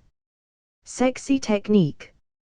The Toad Sanin's eyes shot out of their sockets and his jaw dropped open, drooling, as his tongue hung out. "Yes. Yes. But only if you stay like that." The self-confessed super pervert drooled. Naruto was no longer scared of marriage. He liked this, and was planning on doing it often. Of course, in later repeats he resolved to do what he could do about getting Hana involved in all of this, because the only way he could find to make it all better was having the Inuzuka clan loyalty mixed into this. But the times he'd been engaged to her so far had actually been on those repeats when he'd fought Kiba. This time it had been Gaara he'd faced during the prelims, and though Naruto had mentioned her during the initial setup, she hadn't been around the Chunin exam for Gaara to grab, and without the impetus of a sand coffin wedding it wasn't liable to happen this time around. And that was a shame because, as good as this was, he somehow felt that having Hana involved would make it all better. He'd have to try it and see. Because the only thing he could think of that could be better for spying than Hana's nose was Hinata's eyes, and since they both searched for different things in different ways, the combination should be fantastic. After all, he'd learned enough of the Inuzuka clan techniques to use that nose, and had been quite impressed himself when he'd smelled something he couldn't identify, and Hana had sniffed for about a second before announcing that she smelled it too, and that it was several miles away. Miles. As in walked for several hours to get their sort of range. The wind had shifted about to bring them a scent they never could have seen in person. Of course, the winds were unreliable, but it wasn't as if you'd learn nothing. Every breeze was a news article when you had that nose. And, if he got Hana into his little family, they could use it without excuse, as she knew it legitimately, and could share it with him by clan rules, because it was shareable to spouses, and only spouses, but by those same rules he could also share it with Hinata and the others. Shouldn't be too hard to fix, though. Arrange to give Hana the full spa and clothing fitting early on and she'd propose to him, ask her to come to the exams to cheer him on, and she would. The Inuzuka clan were loyal like that. Then Gaara could add her to the sand coffin wedding.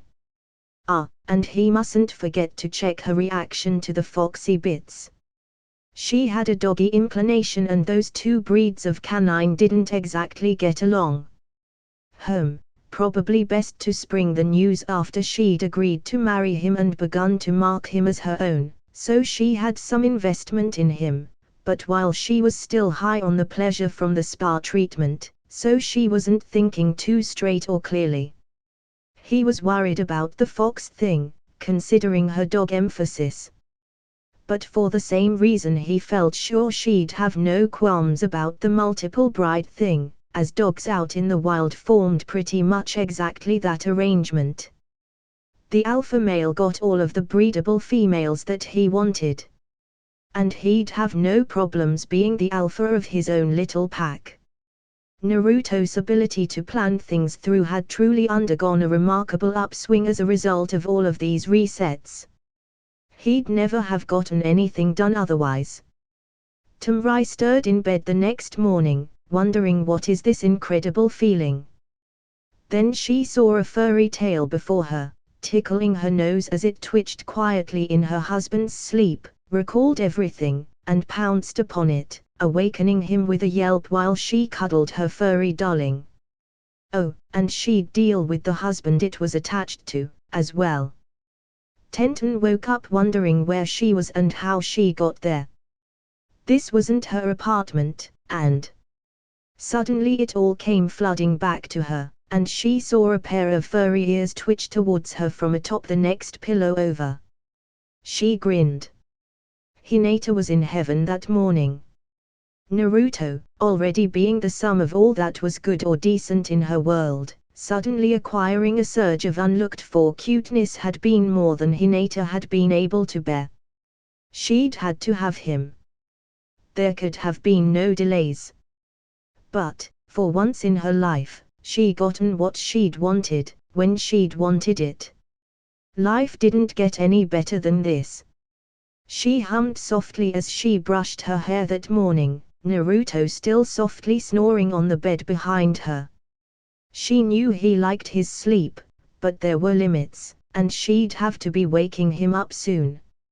Naruto's fox parts were, perhaps unsurprisingly, very sensitive. Still, as his brides gave him access to their sensitive parts, that in turn gave them the same access privileges to his. None of them were slow to take advantage of this. At breakfast, Hinata had jumped his tail and started petting it like her long-lost favorite teddy bear, which was odd, as she'd only just got done cuddling it the moment before. Still, that had been the bedroom Naruto, and this was the one making them all a hale and hearty breakfast, the tantalizing smells of which had finally drawn her downstairs. "Good morning, darling," he greeted her with a kiss, as he'd read in the romance books that couples sometimes do. The girl practically melted. Luckily there were more clones, or breakfast might have gotten burned. Naruto was almost overwhelmed with new things to try. For once, he had more than he could easily do, and somehow felt the urge to hoard it all so he wouldn't run out soon. But he also felt a much greater desire to master those suggested new abilities as quickly as possible. Jiraiya had answered most of his questions on the subject of seals, and that had largely demystified the topic for him, breaking through to where he could start experimenting to learn more about their hows and whys. The books and stuff he'd studied so far had always been do this and do that, not the much more useful, this does this, and that does that. That opened the doors to true understanding and thus experimenting. Thousands of clones were all over the Uchiha estate that morning, blowing themselves up, warping space forward/time, getting themselves killed or shredded or blown into their constituent molecules by failed experiments, learning all that he could, applying those same means he'd used to master tailoring and the like, i.e., try all of the options to see what works best. Their casualty rates were appalling, of course, as failures in seal inscription were far less forgiving than in blacksmithy or leatherworking. Of course, there was far more to be practiced there than seals. Tenten had given him tons of new ideas, and he had to try them out. She'd been right about the fighting style. Adding a weapon jutsu to the tip of his tail so he could swing it about would be an extra nice advantage to have, so he had several clones out trying to adapt most of his techniques to that, and he wasn't just practicing the easy ones, either. He'd gotten some good results out of trying strange combinations before, so he was not only out there trying to get his lightning whips or fireballs to appear out of his tail, he had clones experimenting to see if he could slap the ground with his fuzzy end instead of his hands when he wanted to raise up an Earth-style wall. There were also clones practicing animal transformations. Shape-shifting into a fox went off surprisingly easy, no troubles there at all. So now he was working on other forms, and there he was running into some difficulties. As he was a human, so didn't have to think through their biologies, his own body already knew it. And he could do the fox form with ease, probably because of his connection through his little passenger. But he ran into a wall with birds and other animals as he didn't know their internal layouts very well, so couldn't duplicate that, and so couldn't change. Although he could almost do a dog. It seemed helping out in the Inuzuka clan clinic all those times had been more helpful than he'd thought. Initially he'd just done the clinic because he'd been bored, and it was there. Now he was very glad that he had. And enough of him caught rabbits as foxes that he got a really decent idea of their internal layout really quickly, so was able to start on that change as well. Actually, while he was thinking about it and had the contract, he did a quick toad, then made sure to do his best to memorize that form for later.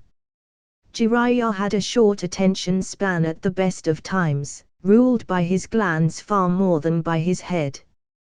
To get information out of him was a delicate practice, and the most productive route to mining those veins of knowledge out of him was to tease him with seductive females to get his interest, then ask questions about the topic to get him back on track.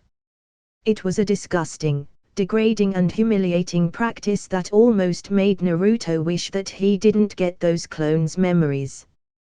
Baths were not sufficient to wash away the unclean feeling, even of just having the old lech look at her and want to paw her, but not actually getting to.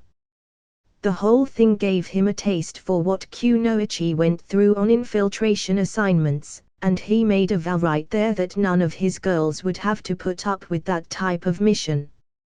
Well, technically, he guessed one could say that Tamrai already was, but he then redoubled his initial promise to make certain she enjoyed it. However, in addition to demystifying seals, they had gotten the Toad Son in to let them sign the Toad summoning contract again, without which Naruto had sadly been unable to summon any toads in spite of several attempts.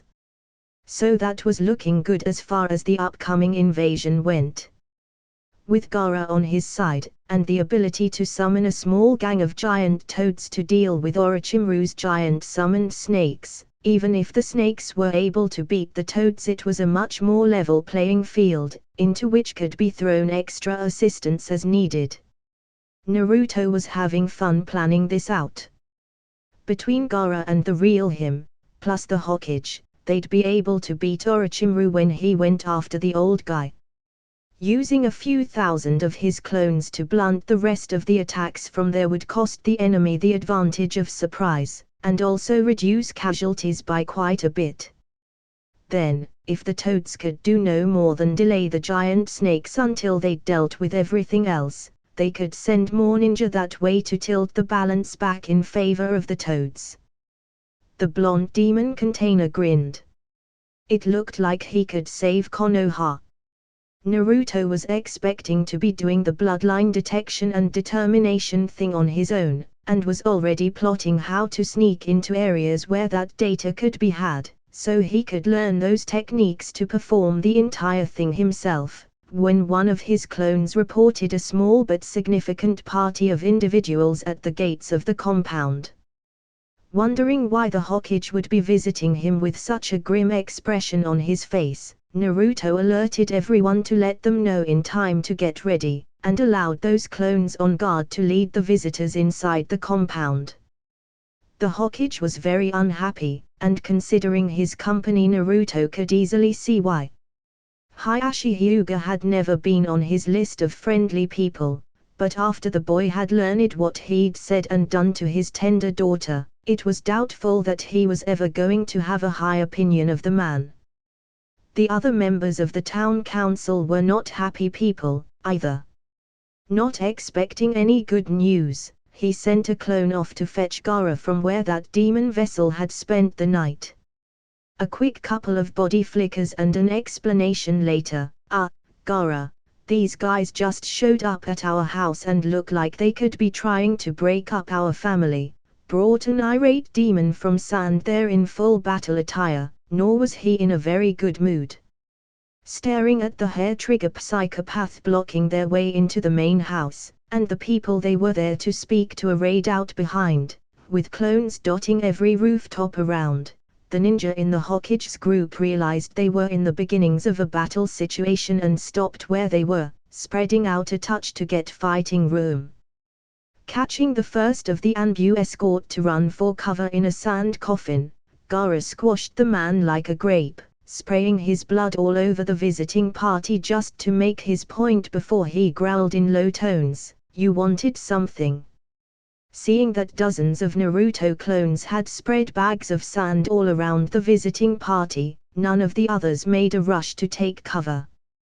Hayashi Hyuga didn't care, striding boldly forward to the front of his group and declaring, "We are here for my daughter." The man's bloodline was activated. He was no fool, and was ready for combat to spring out from any direction.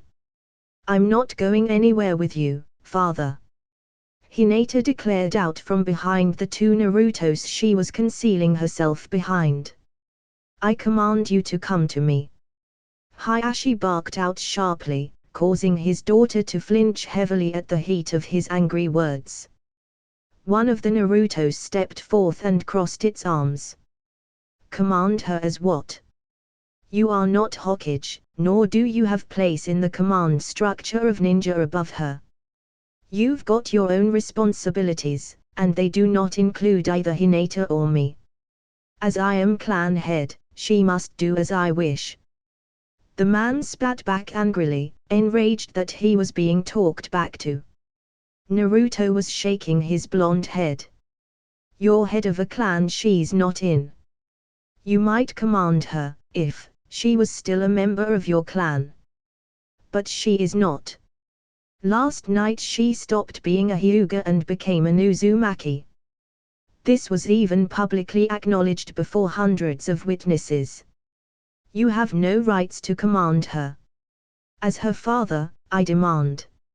"Shove it," Naruto interrupted, uncrossing his arms. "You're no father to her. You're nothing but a bully and a blowout. You happen to be married to her mother, but she got nothing from you. All of the things a girl is supposed to learn from a parent, she didn't get from you. You're no more her father than that rock over there. You're more of her landlord." And she moved out. Naruto stepped back and recrossed his arms. "Anyway, the rights of a husband trump those of a father, and I say that she doesn't have to go anywhere if she doesn't want to, but especially not with you." Actually, Naruto Sarutobi sadly took his pipe out of his mouth, speaking for the first time in this visit. "As he and his advisors were so anxious to prove to me this morning, Hayashi governs a clan with a powerful bloodline.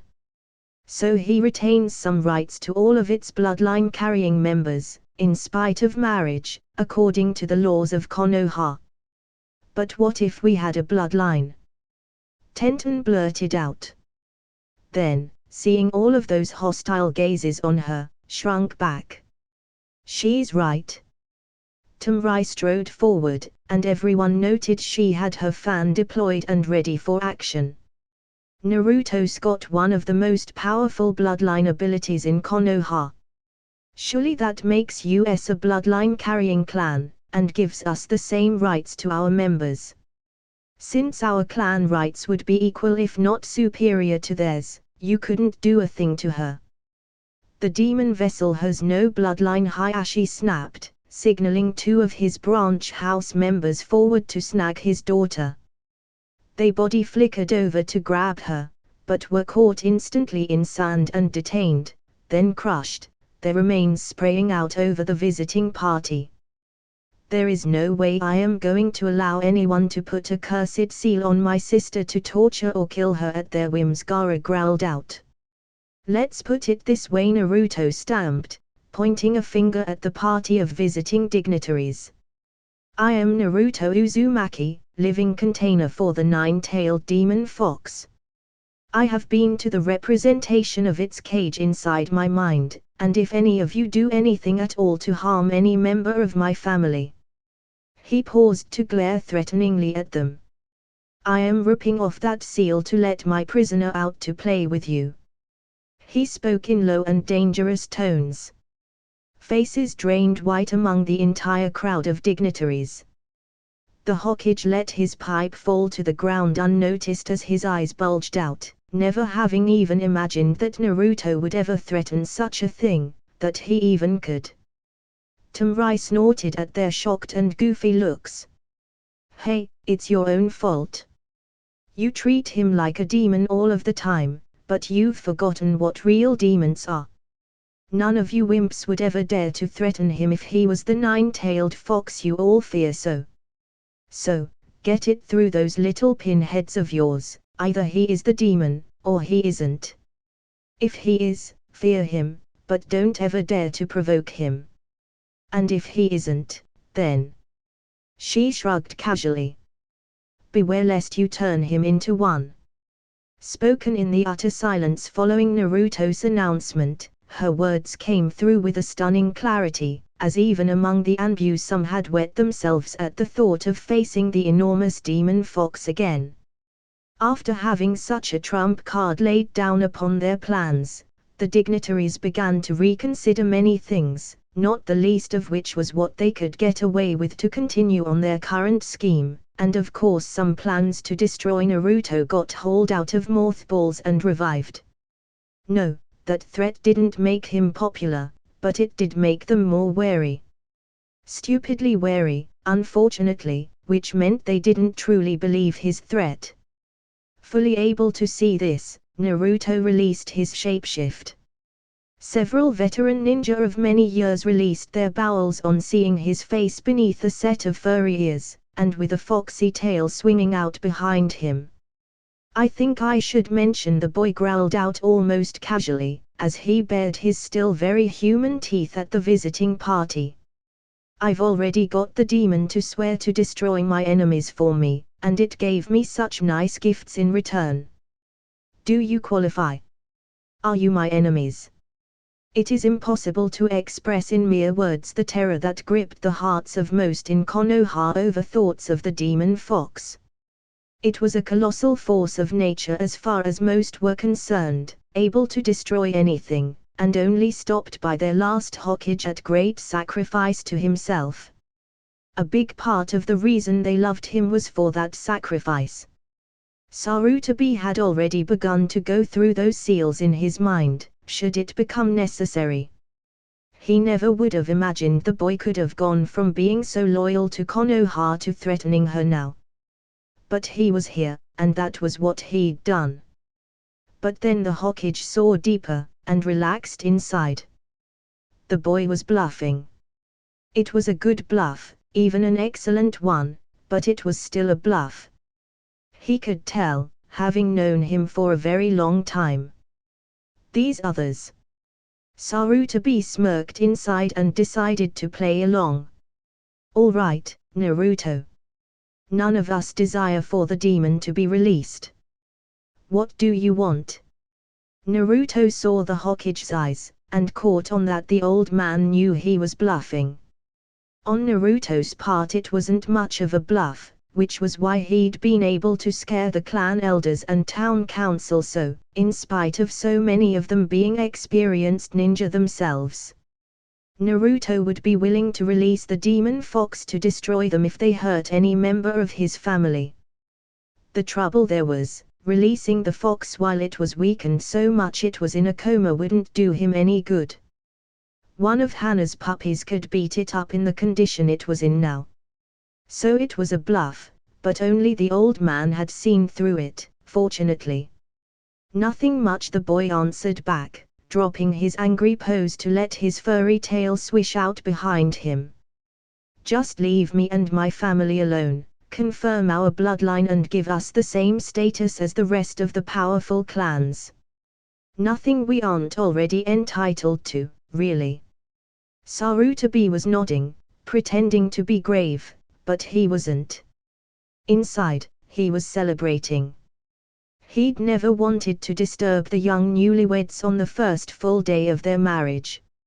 Not only was it rude, and in incredibly poor taste, but exercising authority solely for the purpose of hurting others had been the poison that destroyed Orochimaru, turning him from a loyal ninja into a missing one, an enemy to Konoha.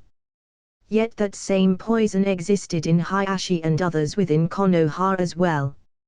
Having been an unwilling partner to this parade of authority, brought here to put a caged bird seal on a newlywed girl, Sarutobi was more than willing to see the purpose of this expedition fail.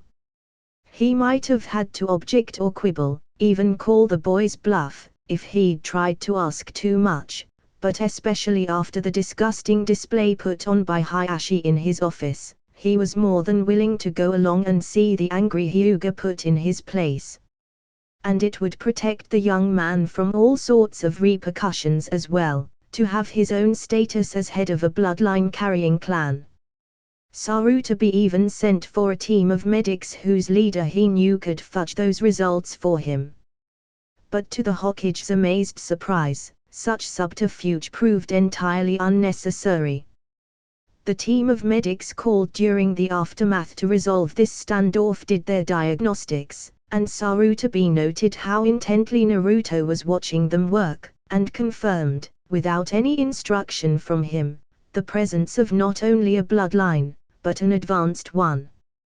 Regeneration, extra strength, speed, and a massive chakra boost were all a part of it. They even confirmed those extra appendages of Naruto's were included, something that caught Sarutobi even more by surprise, as he'd expected those to have been something the boy used a transformation to achieve in order to strengthen his bluff.